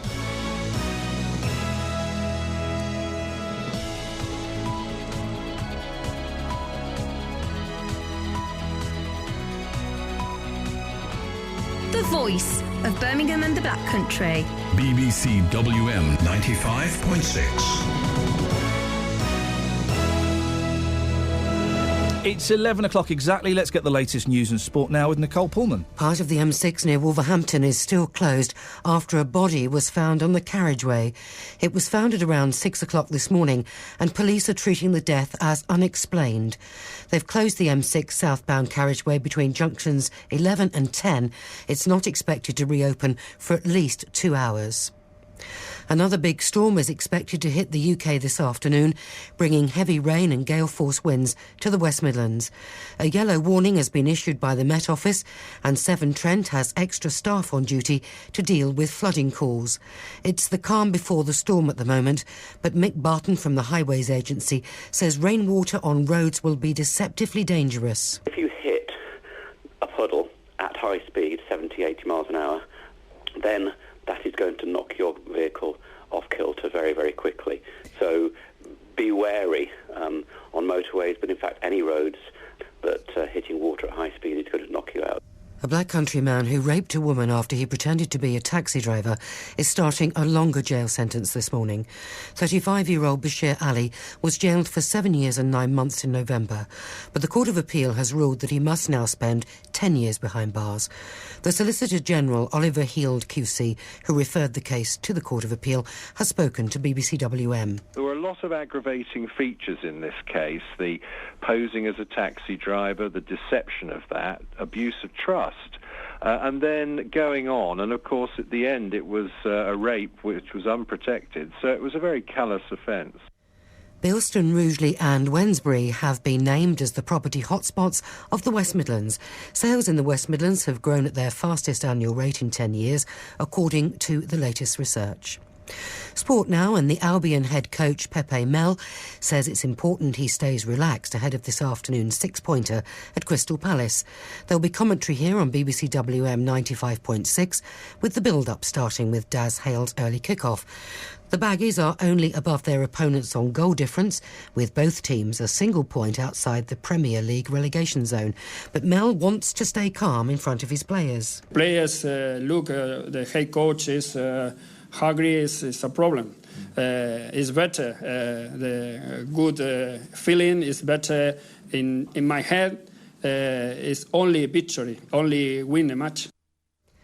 Aston Villa, even without the suspended Andy Carroll, Paul Lambert believes West Ham can be a handful for his team at Villa Park today. Birmingham City have Paul Robinson available after suspension for the trip to Charlton. That's provided the match survives any further rain on a difficult surface. Walsall take on MK Dons at the Banks's Stadium, looking to extend their unbeaten run to 8 games. And Wolves were saved a wasted trip to Stevenage when their game at the Lamex Stadium was postponed yesterday lunchtime. The pitch and some of the gangways are waterlogged, making play impossible, but a new date for the fixture has yet to be confirmed. The weather then very windy with sunshine and showers at the moment. Some of those showers this afternoon will turn heavy and thundery and the wind will be gale force in places. The top temperature this afternoon 9 Celsius, 48 Fahrenheit. This evening and overnight will stay very windy. There may be some drier spells, but it'll be mostly cloudy with further showers or longer spells of rain. Again, these could be heavy and thundery at times. The temperatures tonight should remain a few degrees above freezing. BBC WM 95.6 News. There's more online at bbc.co.uk/WM. The Voice. The Voice. The Voice. The Voice of Birmingham and the Black Country. They have kids and they want somebody else to keep them. Social services shouldn't exist. I know quite a few people that have had pay cuts in their wages just to hang on to their job. Iain Lee, Saturdays 9 till 12. BBC WM 95.6. Morning, this is Iain Lee, BBC WM 95.6. Suddenly it's 4 minutes past 11. How did that happen? Lots to talk about. All of the way this show works, by the way, if you're new, dear listener, is I throw out these things and you can call in at any point about any of them. So, quick recap. Smoking, apparently it doesn't cause lung cancer, as according to the last caller. What have we had? Prince William hunting. And girls shouldn't be playing with dollies and dressing in pink. You can call in about those, but in the next hour, lots to talk about, including, do you think that Birmingham is... Well, it gets a bit of a bashing in the press, doesn't it? It's seen by some people as being a bit of a joke. Well, is that fair? Do you think that's appropriate? Do you want to phone up and defend Birmingham? Well, we've got someone coming on later who will be just doing that. We'll be speaking to a romantic bus driver. Huh? Let me say that sentence again. We'll be speaking to a romantic bus driver. But before that, speed cameras could be coming back to Birmingham. Do you support speed cameras? Do you think they're a good idea? And if not them, well, how do we stop people from speeding? 81333, start your text WM. You can send me an email, ian.lee@bbc.co.uk. But the best way to get in touch and to have a chat about this is on the phone, of course. 03453 009956. Have your say. Across the West Midlands, call 03453 009956. BBC WM 95.6. I have got loads of emails and texts that I will do before the end of the show, I promise. 03453 009956. How do we stop people speeding? I was driving on the M1 the other day when it was really wet, really wet. And I was doing about 65, which is probably too fast for the weather. There were people bombing past me.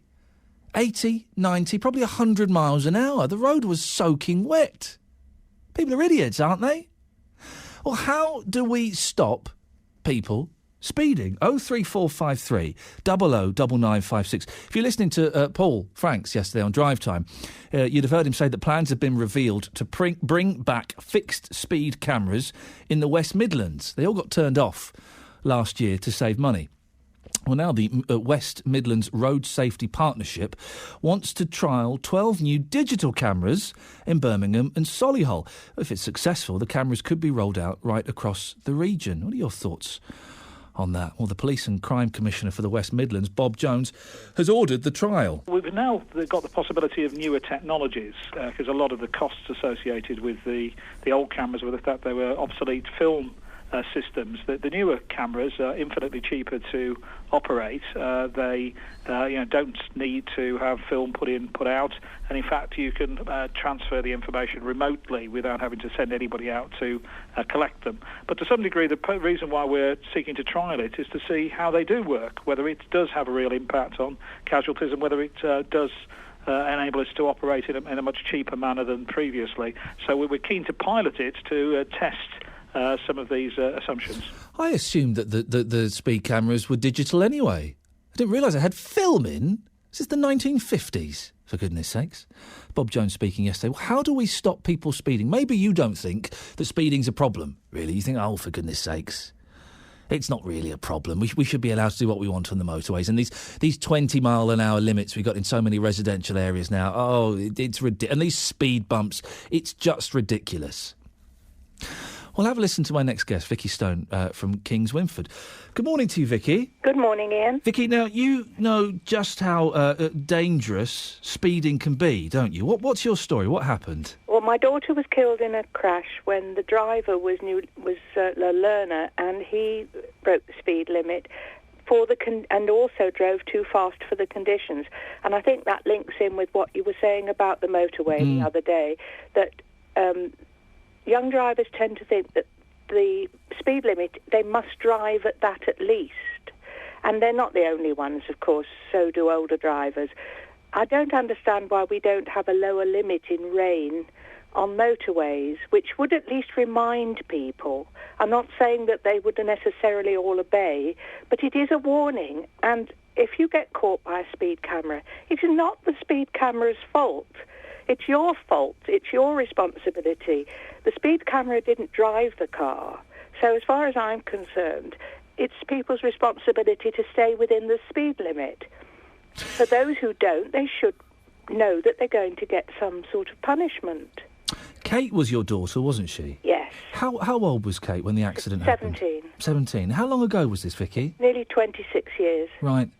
I can hear in your voice there's still a lot of pain around this. Well, also I've got a bit of a cold. Oh, well, there you go. It's that then. You're all bunged up then. There's me being all sensitive. You just got a cold. No, of course. I've just got a bit of a cold. I think my husband's got one and I think he's passing it on to me. Oh, dear. Everyone's got a cold around here as well. Everyone stay away from me, please. I don't want a cold.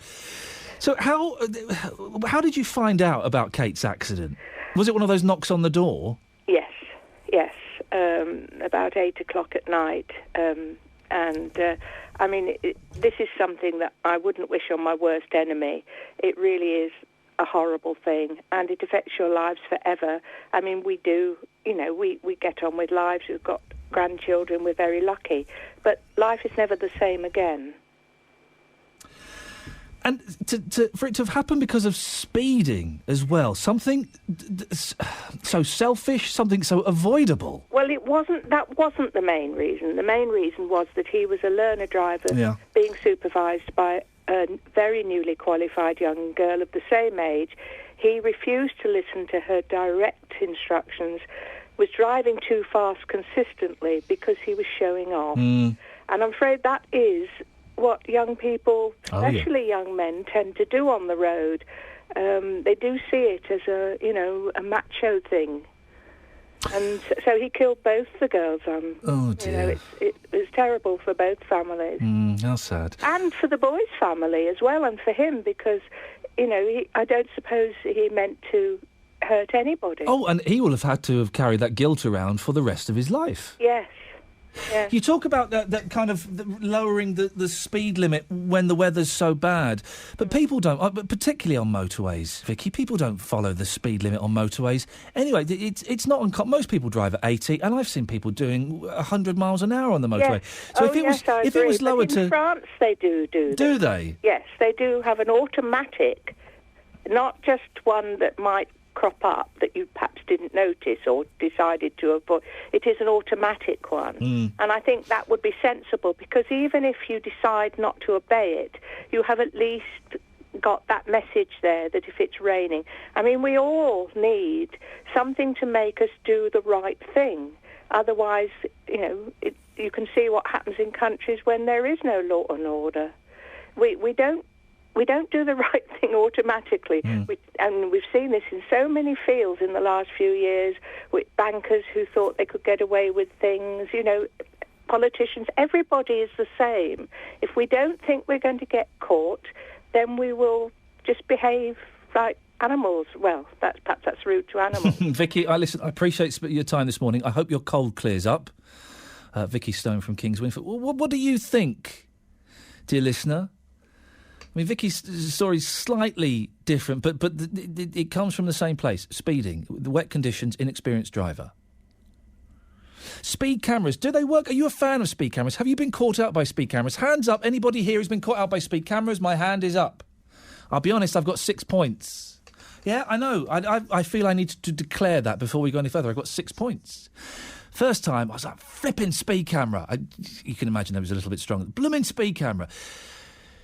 Second time, I thought, oh, hang on a second. It was at the same place. It was at the same place, and I thought, hang on a second. It's not what Vicky said there. It's not the speed camera. It's me. It's me. I'm an idiot. I drove too fast. I thought I could get away with it. I drove too fast. Luckily, nobody was injured. 03453 009956. If you get caught by a speed camera, it's your fault. You've got nobody to blame. It's your fault. We'll speak to, we'll speak to Claire Armstrong from Safe Speed in a second, but a little bit early. Let's do this. Why not? 11:13.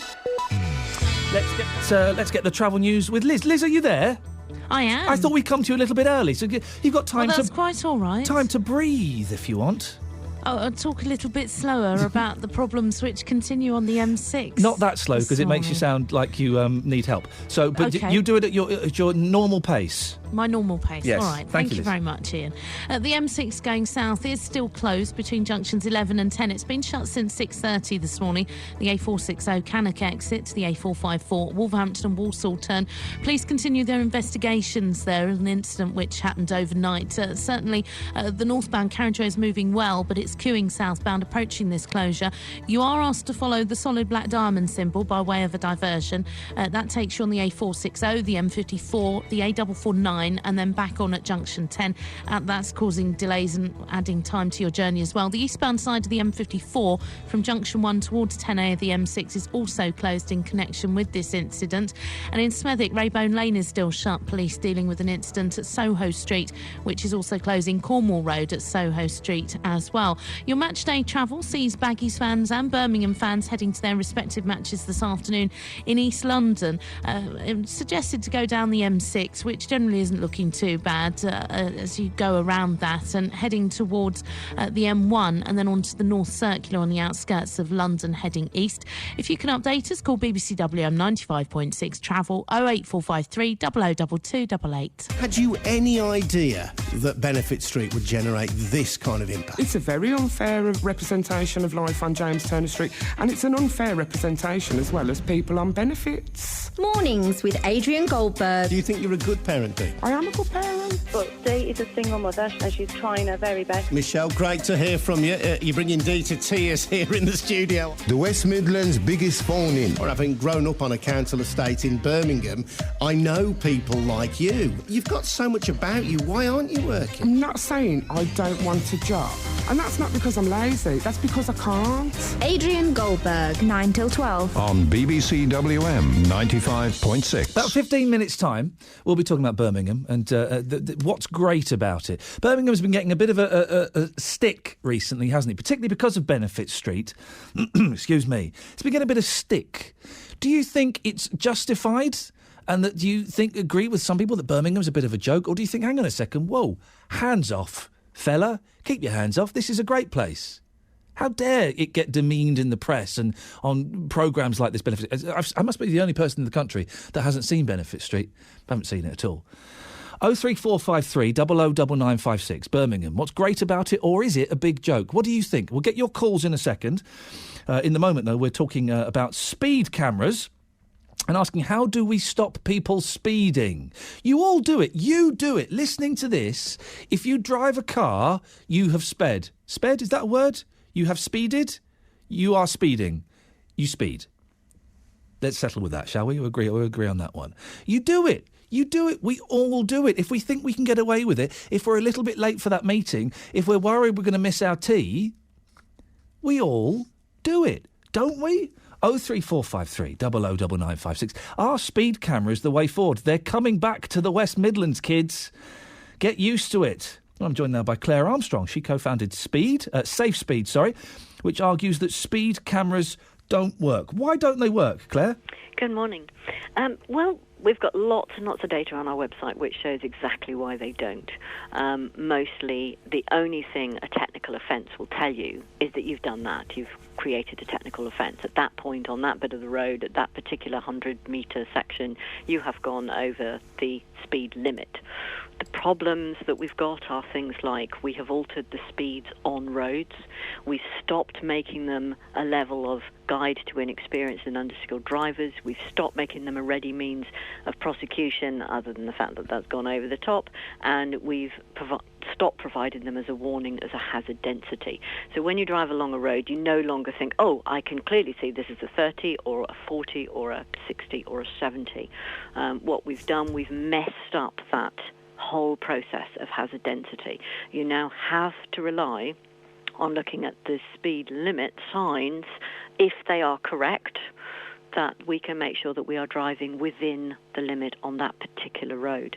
And this is part of the basic problem. They changed it from something called the 85th percentile to something called the average mean. That means that many roads have been artificially reduced in their speed, not for safety reasons, not for road safety, but purely so that they could alter the perception of what we thought was a good idea for safety. And that's not really the case. Saying to someone slower is safer actually doesn't really mean very much, because although we have Yes, absolutely. Physics, and it tells us that, the greater speed we're doing, the more force at impact. Absolutely, that's true. But we have to think about what happens before we have an accident. And typically speaking, the driver reacts. We either stop, swerve, avoid, pause, or we simply carry on driving because the problem has disappeared. So we have to think about what makes a good driver, because at the end of the day, a good driver is what makes a road safe. But can't speed cameras, Claire? I've got 6 points. I have to put my naughty licence on the table. And that's... I feel that those... It didn't work the first time. I feel those 6 points have taught me a lesson, that if once that flash goes off, once we get that letter through the post saying you're going to get 3 points and a fine, doesn't that just kind of remind us that we're not driving safely and we need to slow down a bit? Well, listen to yourself of what you just said. It's just taught you that you've treated yourself as with a technical offence. At no point did you think at that time that you were driving dangerously, did you? I was driving too fast. I was breaking the law. I was you were breaking the law. And absolutely the law dealt with you. And absolutely you got 3 points and consequently another 3 points. Yep. So at the end of the day, what we've done is we have altered the perception of what people believe to be safe. So in other words, instead of concentrating on the road ahead, making sure that we are always driving so we can stop in the distance we know to be clear on our side of the road, and if we know we can stop in that distance, we know we will always drive safely. And I'm going to add, irrespective of what the speed limit is, we should always be within the speed limit. That is legal. That is what we agree we should all do. But the reality is that if we have the normal competent actions of a responsible, conscientious person, those actions should be deemed legal. The problem is we have got politics and profiteering involved in road safety. They have artificially reduced the speed limits to encourage this 85th percentile who will naturally drive safely, who we know are our safest drivers. Yeah. We now have millions of people around the country having 3, 6, 9 points on their licence, and even a lot more. I think the highest is 42 now. So, 42 points? Yes. How is that possible? Because you go to court and you plead hardship. And quite correctly, the court looks only at the other points you have after they have assessed the case that they have in front of them. So if you plead your hardship case and you say, at this time, this circumstance, I have all these problems in my life, I have to resolve them, I cannot lose my licence, they will judge on that, and that is perfectly correct for the justice system. Claire, are you suggesting that the speed limits are wrong as well? Many of the speed limits are wrong, and this is our basic problem. They didn't used to be. We have altered the system of the way in which we set speed limits. We are now making it worse by introducing 20-mile-an-hour zones. We're making drivers get bored. We're frustrating drivers even more. We've altered the perception of the driving, what we look at ahead. Instead of all those wonderful old messages of drive to the distance you know you can see to be clear, make sure you can stop in that distance, we've stopped telling people look at the road. We've told people that what we should do is preserve our licence over damage to people and property. That couldn't be a worse message to hand out. And those two don't go hand in hand then? The preserving our licence doesn't go hand in hand with preserving property and life? No, because, well, what it should be, the point of that point is to say that we should always make sure that road safety is about preventing damage to people and property. It is not about preserving your licence, but it makes it so because the first thing you do when you see a camera is you want to preserve yourself, because survival of the fittest absolutely kicks in. We preserve our licence, we preserve our little area around us. At that point, you will potentially brake even before you've had a chance to look at your dashboard to make sure that you're within the speed limit even. You'll often go 10 miles an hour slower than the camera because of potential technical faults with cameras or potential bad reading against other reflections and so on and so on and so on. So we make sure we preserve our livelihood because that is our responsibility to do that, perhaps to our family, perhaps to, well, loads of reasons.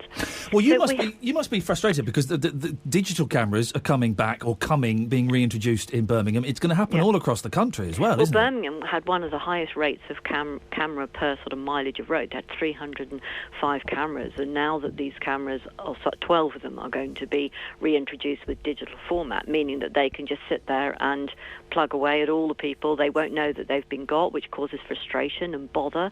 Someone's not going to drive very well, certainly for the rest of that day, if they just think they might have got a ticket. And then, of course, it could be the threat of their job. The very first case, and why Safe Speed got involved in this, was that we heard about a lady who had got through totting up. She lost a job. Because she lost a job, she lost her mortgage. Because she lost her mortgage, she lost her house. That caused problems with her partner. She then ended up losing her children. And we thought, how disproportionate. But in fairness, Claire, she shouldn't have been speeding. It is ultimately her responsibility, isn't it? And that's a terrible story that happened, but it's ultimately her responsibility. Absolutely it is. And it is our responsibility to drive safely. But when we are looking at a technical offence that appears to only have 6% of the entire killed and seriously injured figures on our road, and that 6% includes within the limit as well as out with the limit. The Stats 19, which is the data that is collected from the police, which tells us why road accidents happen, but it is only in a policeman's mind. They're not properly trained. They've just simply got basic training. It's not an accident investigation unless there is a fatal accident or some other circumstance that requires it. So we've only got, if you like, a policeman's word, and I'm not saying that many of them are wrong. Many of them will be approximately correct.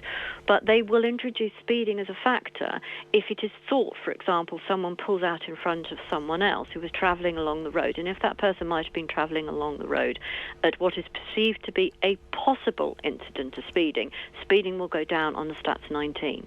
Claire, we've got to end it there. Thank you very much indeed. Claire Armstrong co-founded Safe Speed. Well, what do you think? Speed cameras, good or bad? Two questions here, aren't there? Speed cameras, good or bad? How do we reduce speeding? Do we need to reduce speeding? 03453 009956. Matthew's on the line. Morning, Matthew. Morning, how are you? Yeah, I'm good, thank you. What would you like to say? That woman just spoke so much sense. What frustrates me the most, and I think we should have a campaign to do this, is to encourage people to drive up to the speed limit. Because the amount of times you're driving along on a 40, 50 road and someone's tootling along at 25, 30 mile an hour below the speed limit, it's so frustrating. Overtake them. Yeah, but you can't half the time. That's the problem. That's where the speeding comes in, isn't it? Because if you're on a country lane and it's a national speed limit and they're not driving up to the speed limit, because the problem is all these people are brainwashed now thinking what that lady just said, I'm driving slowly, I'm okay. Or maybe just if it's a wind... I've driven slowly on windy country roads before if I've not known them particularly well. There's lots of big bends. There's times... I mean, I've been on roads where it's a straight road and people are driving like 20 mile an hour below the speed limit, and it's a straight road. It's a perfectly safe road. And the trouble is, that lady's so right, because everyone's now programmed to think, I'm driving slowly, so I'm safe. They're not. They're causing all these problems behind them, all this frustration, all this traffic. And so it's making people frustrated. So I'm driving along in a really good mood, and I'm thinking I've got plenty of time to get to this place, and this person in front of me is driving really slowly. So now I start getting a little bit frustrated. Hang on, come on. So now I'm running a little bit more late, and that then is going to make me drive differently. But then that, Matthew...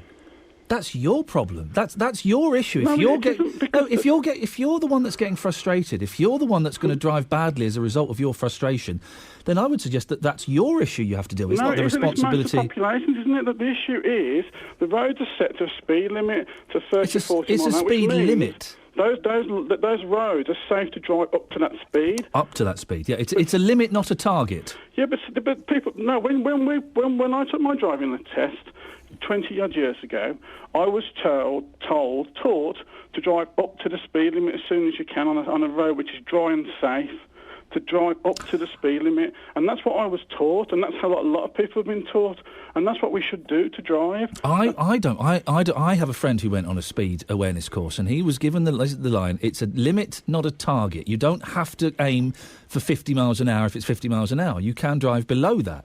Yeah, I agree with driving slower, but not when people are cutting 10, 20 miles an hour off the speed limit, and that's the problem. That is the big issue. You don't need speed cameras because you're not able to drive fast anymore. You're not able to even drive up to the speed limit most of the times. Most roads I go on, I can't get anywhere near the actual 40 mile an hour because people are tooting along at 20, 30 mile an hour. It's impossible to drive up to that, so why have cameras? There's nowhere to speed anymore. The only place you can possibly speed occasionally is when you're on the motorway. Matthew, thank you very much, Matthew. They're very frustrated. There's nowhere to speed anymore. I can understand his point. If you're on a windy country road, though, and you don't know it, even if you do know it, you shouldn't be doing 40, 50 miles an hour. That seems ridiculous to me. It seems like a very silly speed to be doing. And most roads that are 50 miles an hour are dual carriageways, are they? Are they? Well, no, not all of them. Not all of them. But you do kind of think... It's a limit, not a target. If it's 50 miles an hour, you don't have to drive at 50 miles an hour. 40, 30 miles an hour you can do if you want. Does that cause more problems? And I would suggest that Matthew there is the one that's getting frustrated. Matthew is the one that's getting upset. That's his problem, isn't it? That's not the guy in front. 03453 009956. I said I'd catch up with the texts and emails. Now seems like an excellent time to do it. We've been talking this morning about Prince William going boar hunting and deer hunting. It's on the front page of The Sun, Bad Will's hunting. Oh, good for you. Today, Prince is on bloody shooting hole. Tomorrow, he launches campaign to save wildlife. Prince William has gone shooting a day before launching a campaign to stop wildlife being killed. Wills and his brother Harry flew to Spain, where they will today hunt wild boar on a private estate. But tomorrow, William and Prince Charles will start a drive to save endangered animals. Got a problem with that?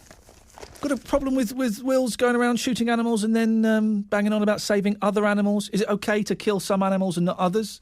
Has it changed your opinion of the royals? Lots of texts and emails. Let's have a little catch-up. Russell says... Has it changed my opinion about these so-called royals?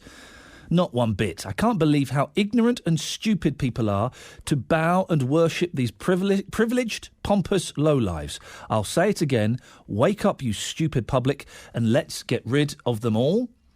Dave, frankly, says, typical ruling elite. Do as I say, not as I do. The MPs have got it down to a fine art. Unnamed texter. I took my sons out shooting rabbits when they were a bit younger. They were told we would only shoot whatever we would eat. My reason for this... How young were they? That's the question. My reason for this was to take them through the whole process from field to plate. We showed them the skinning and preparing process and made a pie. The lesson being that they had an appreciation of the food they eat. But I will point out they couldn't face eating rabbit pie, but still find it OK to eat supermarket meat. I suggested that if I had rats in my home, I would want them got rid of immediately. I'd whack them over the head with a brick and I'd get someone in to poison them. Dave has objected to that. Ian, you are suggesting a comparison between rats in your home and wild boar hunting. If you were overrun with rats in your home, it would be a direct effect on you personally, and yes, you would deal with it. Prince Will.i.am has travelled to Spain specifically to kill boars. There are professional land management people employed to do the job. Would you travel down the sewers to find a rat to kill for the sake of killing a rat? Ian in Wolverhampton. I've shot both clays and targets.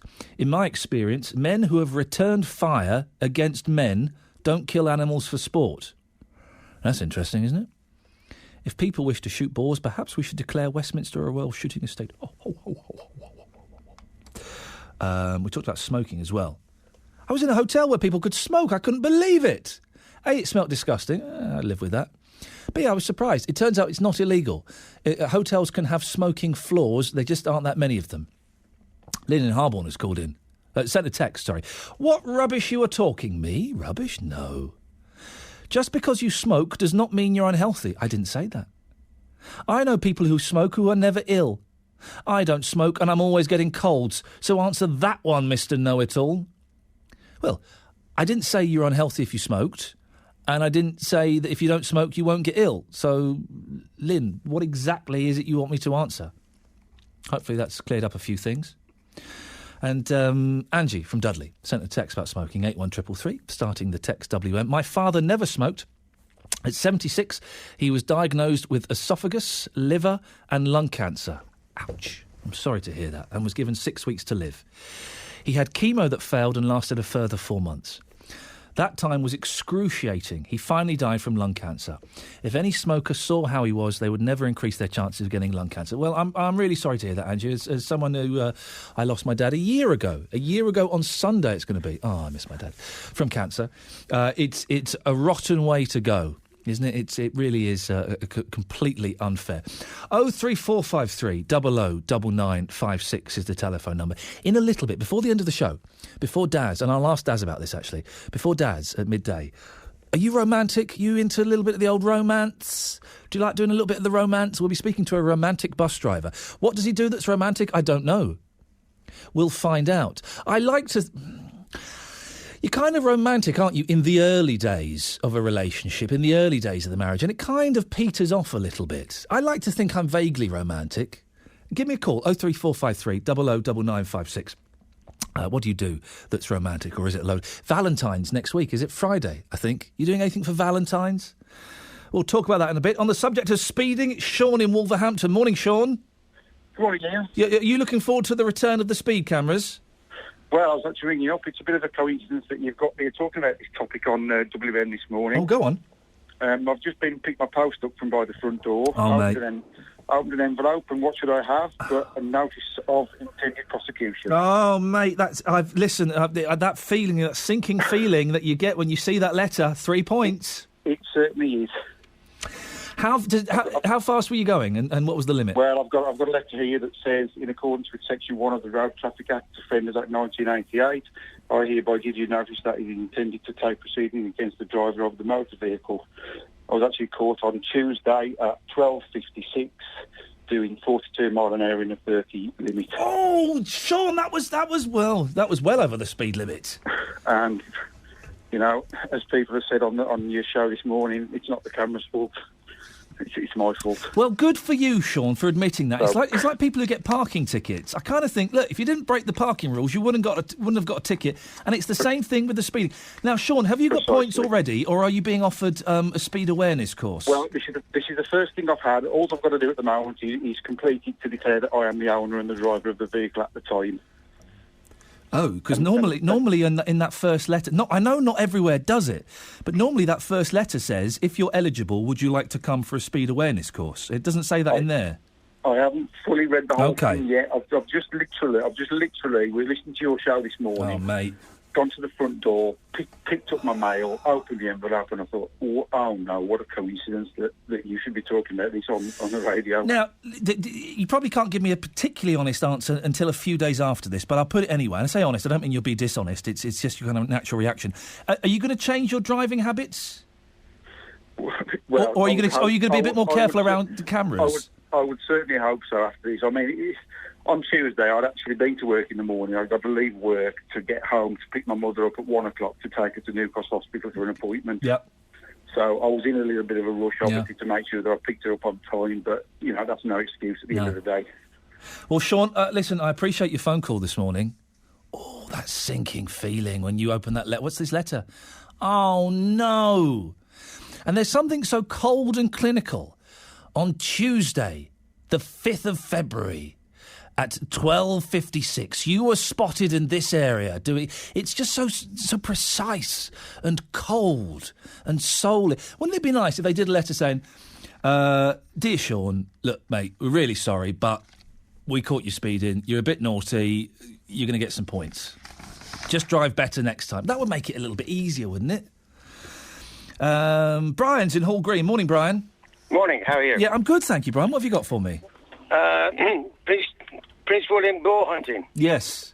Tell him to go to the House of Lords. You'll find the biggest accruement of boars in the country. Oh, but Brian, how very dare you, for you naughty, naughty man. I am naughty. Speeding. Yeah, go on. I listened to the guy before saying that you can't speed because it's too slow.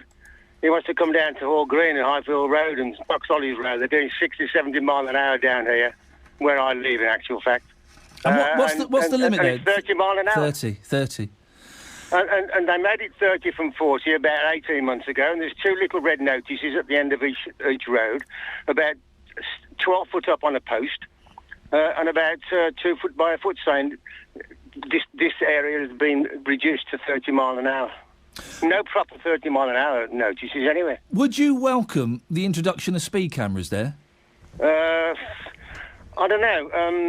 I don't see why we can't have, policemen down there like they used to be, but we don't see a policeman here anyway. Listen, we all know that all the police forces are having to make massive cutbacks. Yeah. I'm never convinced that having a bobby on the beat actually does anything apart from makes you feel a little bit better, which is important. But I'm not sure you can't have a copper standing on that street all day watching for yobbos tearing up and down. No, but if a few of them did get nicked. But the thing with speed cameras, I mean, you're going to slow down for about 200 yards where the cameras are and carry on again if you're a speeder. Yeah. It's not going to stop you speeding. It's only going to stop you speeding in the area where the camera is. Brian, can I just go off on a tangent with you? You sound like a very, very sensitive soul, a very gentle man. Are you particularly romantic? I've been married 54 years to the same woman, so... I'm a bit of a romantic. What was the last romantic thing you did, Brian? Don't say wash the dishes last night. No, I don't know. I can't remember. I really can't remember. When did you last say to your missus that you loved her? About an hour ago. Hey, good for you. Why, were you in trouble? No, we argue every day. We've been married for that long. Yeah. We argue every day, but we just kiss and say sorry and we never take it out with knife. So, and I always tell her I love her because I love her as much today as I did the day I met her in 1956. There you go, you see. Now, that is a romantic thing. Brian, thank you very much. Now, that is a lovely thing, isn't it? Loves her as much today as he did when he first met her in 1956. That was nice, wasn't it, Frida? That was romantic. Wasn't it romantic? What an old charmer. Are you romantic, Frida? Me? I'm romantic, but... I haven't got a partner. Oh, really? I haven't, no. Oh, gosh, I looked after my son in hospital, so he decided to walk away. Oh, no. Well, that's not romantic, is it? No, it isn't. Is your boy still in hospital? No, he's out now. He had a very, very rare bleed into the head, which they still, even till now, don't know what caused it. But a pint of blood they literally took out of his head. Out of his head? Oh, yeah. It was actually... I don't know. They just never seen nothing like it. How did they spot it, Frida? Was he getting headaches? Was he passing out? What was going on? It just didn't look right one morning, and what happened is one side of his head was swelling. So what I'd done is I made a doctor's appointment. I said, "You're not going into school. You don't look right." No. I went to the doctors. Then there's another doctor called the other doctor in, and they were looking, but he looked like a bit crooked, like as if he was having a stroke. Oh dear. And from there, what has ended up happening is over the days, he was in for 17 days. The pain and everything, what he went through, he couldn't keep food down. There was just this massive big pack of fluid adding up, like he looked like Elephant Man. And the doctors just shook because when they was draining the fluid out, they didn't know they were draining blood out. So there's that much blood. So they put him through an operation to have a tube put through and drain the blood out. How old was he? It was his own blood. How old was he? He's only 14. Well, I'm glad it was his own blood, by the way, not somebody else's. That would have been even weirder. He was 14. And how long has he been out of hospital for? Oh, that was like could be about 5-6 months ago. But oh, dear, so it's still quite... And is he fine now? Is it all cleared up? Yeah, his head's cleared up. It's fine. They had to put him out of the hospital to give him space for himself because... It wouldn't get him any better being in hospital. So the doctors have turned around and let him out. I'm not aware of what it is. They don't know what it is. He must wear a helmet if he does any sports. Oh, dear. He can't take an impact to his head. Yeah. And they've never seen nothing like it. They have never, ever seen anything like it. And your partner, was that the boy's dad or was that a later partner? No, it's my partner. But he also, answer this for me, he was rushed into hospital with appendicitis because a doctor had actually...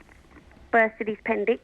This is your partner, your ex-partner, yeah? Yeah, and then what happened, while he was in hospital, the same time my son ended up in hospital, but I spent most of my days with my son because I was too scared because at the same time my head was going mad because it's your boy. I couldn't get up there to see him. Yeah. And at the same time to go and see him, when I did manage to get up there, he had already discharged, left 4 days previously, and I weren't aware. So what can I do? Who would you stand by more? Are your partners kind of under life-threatening where he could have died. But then my son was life-threatening because twice they went to put him under an operation to open his head and brain and not know what it can cause because they don't know where the bleeding comes. What an unenviable position for you to have been in. My gut instinct is your kids. You go with your kids first. Yeah. But and I'm then thinking, if I was in the situation, if my wife was in hospital, potentially dying, and my boy was in another.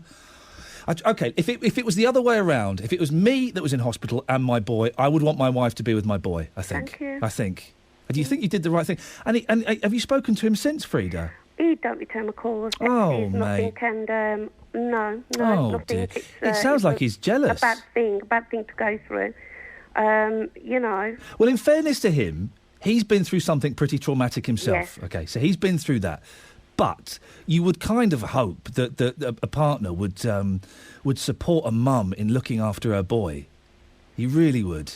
Oh, Frida, what a horrible thing. I'll have to leave that to the judgment of God. Well, you hand it over. What a horrible situation. It's not what you called in for, Frida, but I appreciate you telling us. What did you call in for? Well, there was two things on my mind. One was the fast driving, the cameras, but the other one was is it about what do they call them, with the phones? With the what? With the what? You know the one where Prince William is shooting the animals? Oh, yeah, he's shooting boar and deer. Boar and deer. Boar deer. What can they do to cause any problem? What have they done to put any life threatening to anybody or to any other animals? To a fox. A fox can actually do a lot of damage. What can they do to be killed? Well, I think that the problem with deer and boar is if you have too many of them and they do breed, they can kind of destroy the vegetation and they can cause problems like that. So it's kind of you don't want too many of them. I understand. Well, that makes a lot of sense because it goes back to history for a long time, doesn't it? Yes, it does. We're the outsiders. We don't know what goes on in the inside of their lives, only when we hear second-hand news. Frida, listen, it's lovely to talk to you. Okay. And your boy's doing all right, though. He's on the mend. He's on. Yeah, he is. But it's there for life. We don't know when it's going to happen again. Well, Frida, listen, keep in touch, won't you? It's really nice to talk to you this morning. Thank you very much. Thank you very much. There you go. Well, I genuinely believe there is a story inside everybody. She called in to talk about hunting and we got a glimpse into her life. Frida, thank you very much. It's 11:45, BBC WM 95.6. Right, let's get the latest travel news with Liz. Thank you very much, Ian. The M6 going south is still shut between 11 and 10. The A460 Cannock exit, the A454 Wolverhampton and Walsall junction. Traffic is queuing approaching the scene of the closure. It's been shut since 6:30 this morning. Police continue their investigations into an incident which has happened there overnight. We are, as I say, seeing a lot of queues. You are asked to follow a solid black diamond symbol by way of a diversion. Brings you off at junction 11 onto the A460, which in itself is now looking rather heavy going. The M54 to junction 2, then the A449 towards Wolverhampton, and then back on at junction 10 of the M6. That is causing you some delay this morning. The M54 eastbound is also closed because in connection with the closure of the M6 itself, closed from junction 1 towards the M6.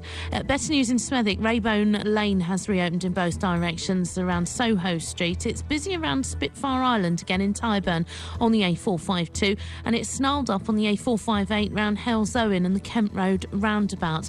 Your match day travel, you'd better get a bit of a move on. Sees Baggies and Blues fans heading down to South East London this afternoon for their games.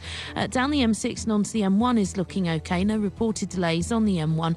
Heading towards the bottom of the motorway and then onto the North Circular Road, the A406, to take you round the outskirts of London to East London for those games this afternoon. If you can update us, call BBC WM 95.6 Travel 08453 002288. Thank you very much. Pete Morgan at breakfast. And now I like to bring a little bit of culture to the show where I can. Drag up the quality of the programme by its bootstraps. I thought we would indulge in a little bit of poetry. Peter Hare is a poet from Birmingham. So you woke up with the morning birds, getting drunk on Captain Morgan's words.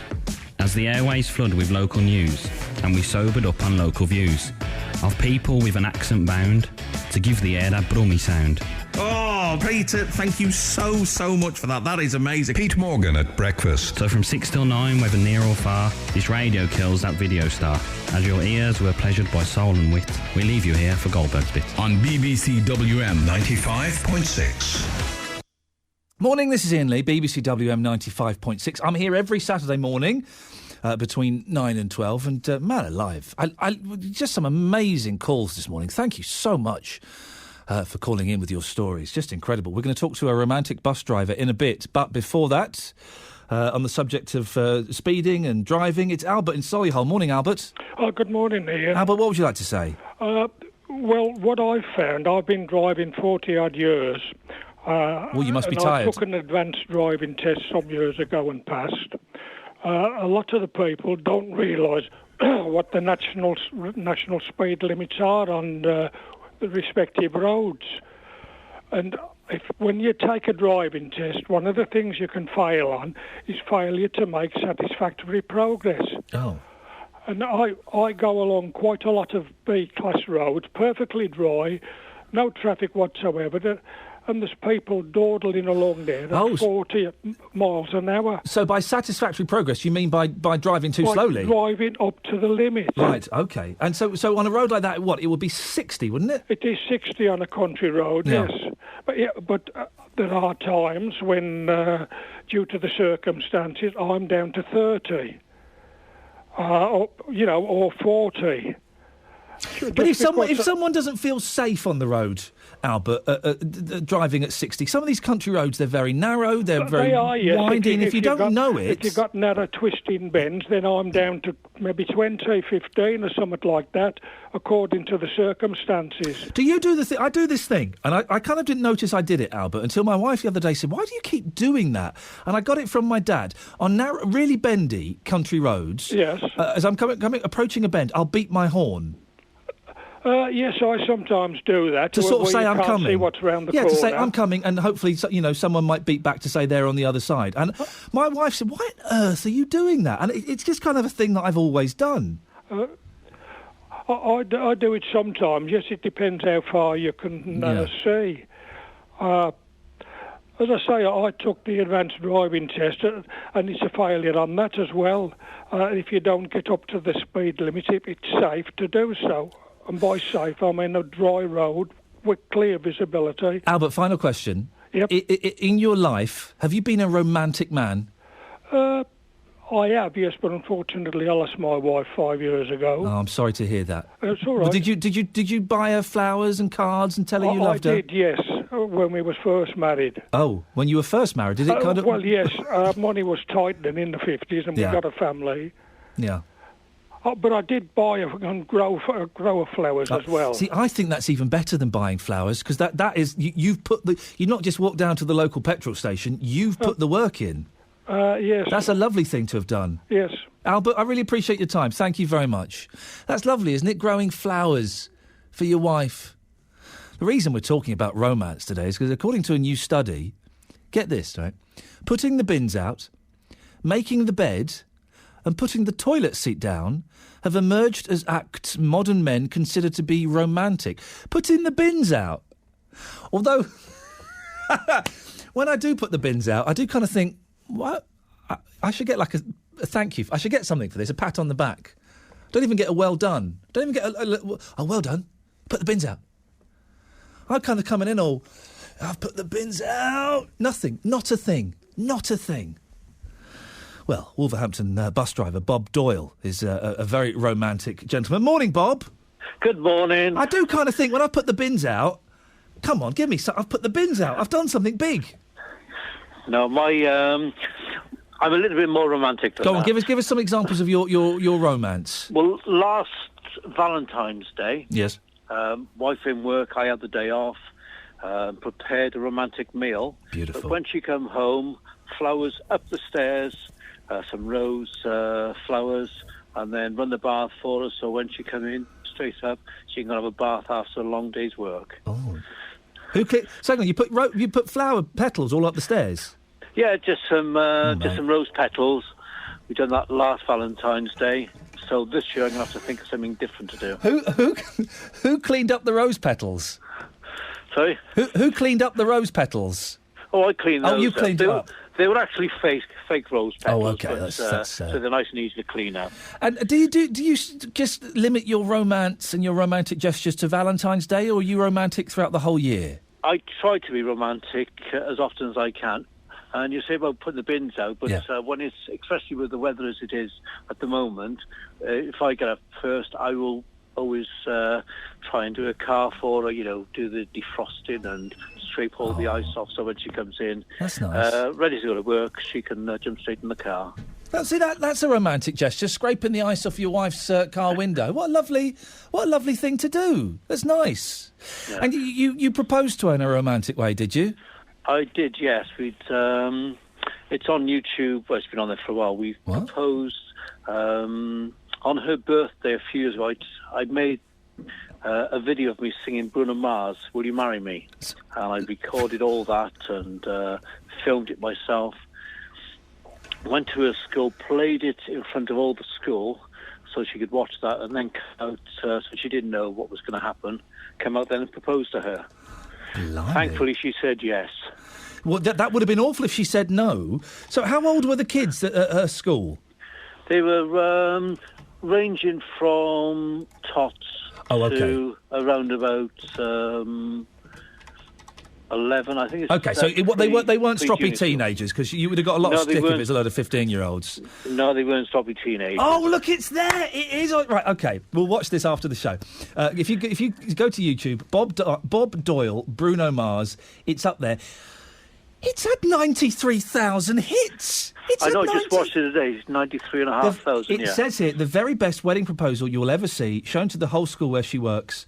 That's a fantastic thing to... Do you think that... Listen, Daz is joining us today. Morning, Daz. Good morning. Are you a romantic man? Well, roses are red, violets are blue. It's early kick-off between 12 and 2. How about that? No, I try to be, but I'm rubbish at it. Terrible! I'm rubbish at it. Really? Yeah, Bob scrapes the ice off of his wife's car window. He's gone viral, hasn't he? 93,000. I mean, you say, I'll take you for a meal. Apparently McDonald's isn't romantic. You want a place with cutlery.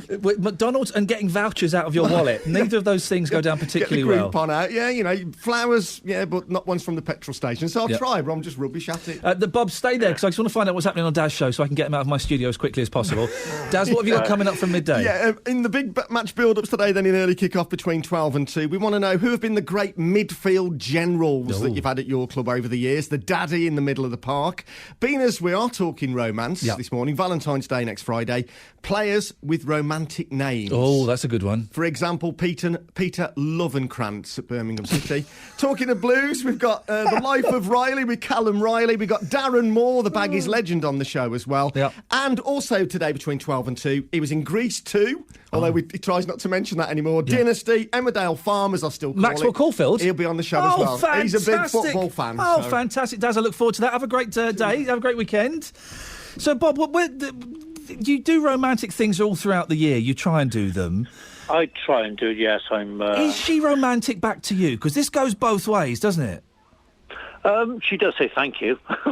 Oh, she doesn't do little romantic things for you? Not that I can think of. But I think I'd rather be showing all the... but she's always appreciative of the... Well, I was going to say, I'm trying to load this video up, but it won't load, so I'll have to watch it after the show. But does she never say, oh, Bob, you daft sausage, for goodness sakes, pack it in? She never says pack it in. No, she does actually like it. But, well, that's great. We've not mentioned your wife's name. What's her name? Alex. Alex, well, that's fantastic. We did we've been married now 6 months. And how's it going? Is the marriage still strong? It's as strong as it could ever be, yes. Oh, well, that's great. Yeah, we never, every single day, tell her I love her. Do you know what you're doing? Do you know what you're doing for next Valentine's Day, next week? I haven't decided yet. We're going to try and do something as special as I can. We will be going out for a meal, but I haven't worked out what I'm going to do to... The thing is, you've set the bar quite high, quite early on, Bob. You should have started a bit lower and work. It's going to be hard for you to top these things you've told us about already. Yeah, it's. I'm gonna have to, try and get as high as I can this time, because it'll be our first Valentine's as husband and wife. Where did you get married? In St Michael's. Yep. At the Rock, and then we went up to Telford Golf and Leisure. Beautiful. For the wedding. Beautiful. Well, Bob, listen, Alex is very, very lucky to have you as a husband. I keep telling her that as well.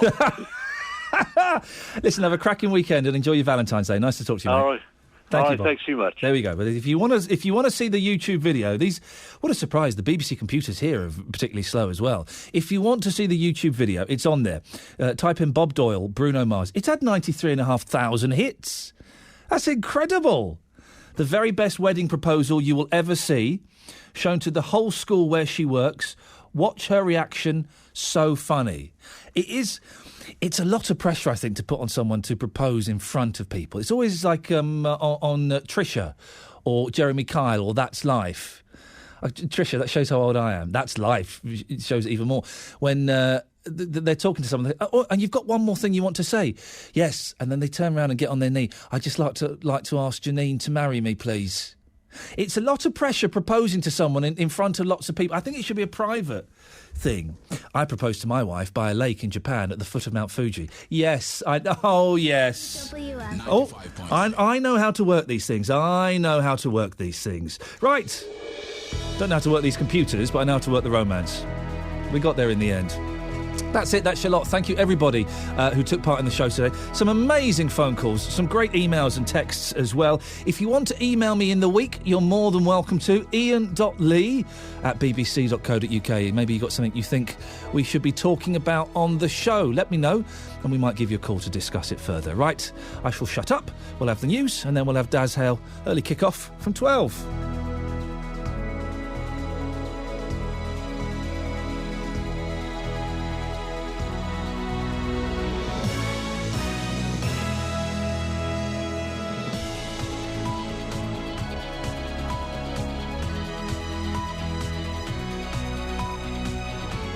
The voice of Birmingham and the Black Country. BBC WM 95.6. So Iain Lee back next Saturday morning at 9. On the way now, then it's early kick-off.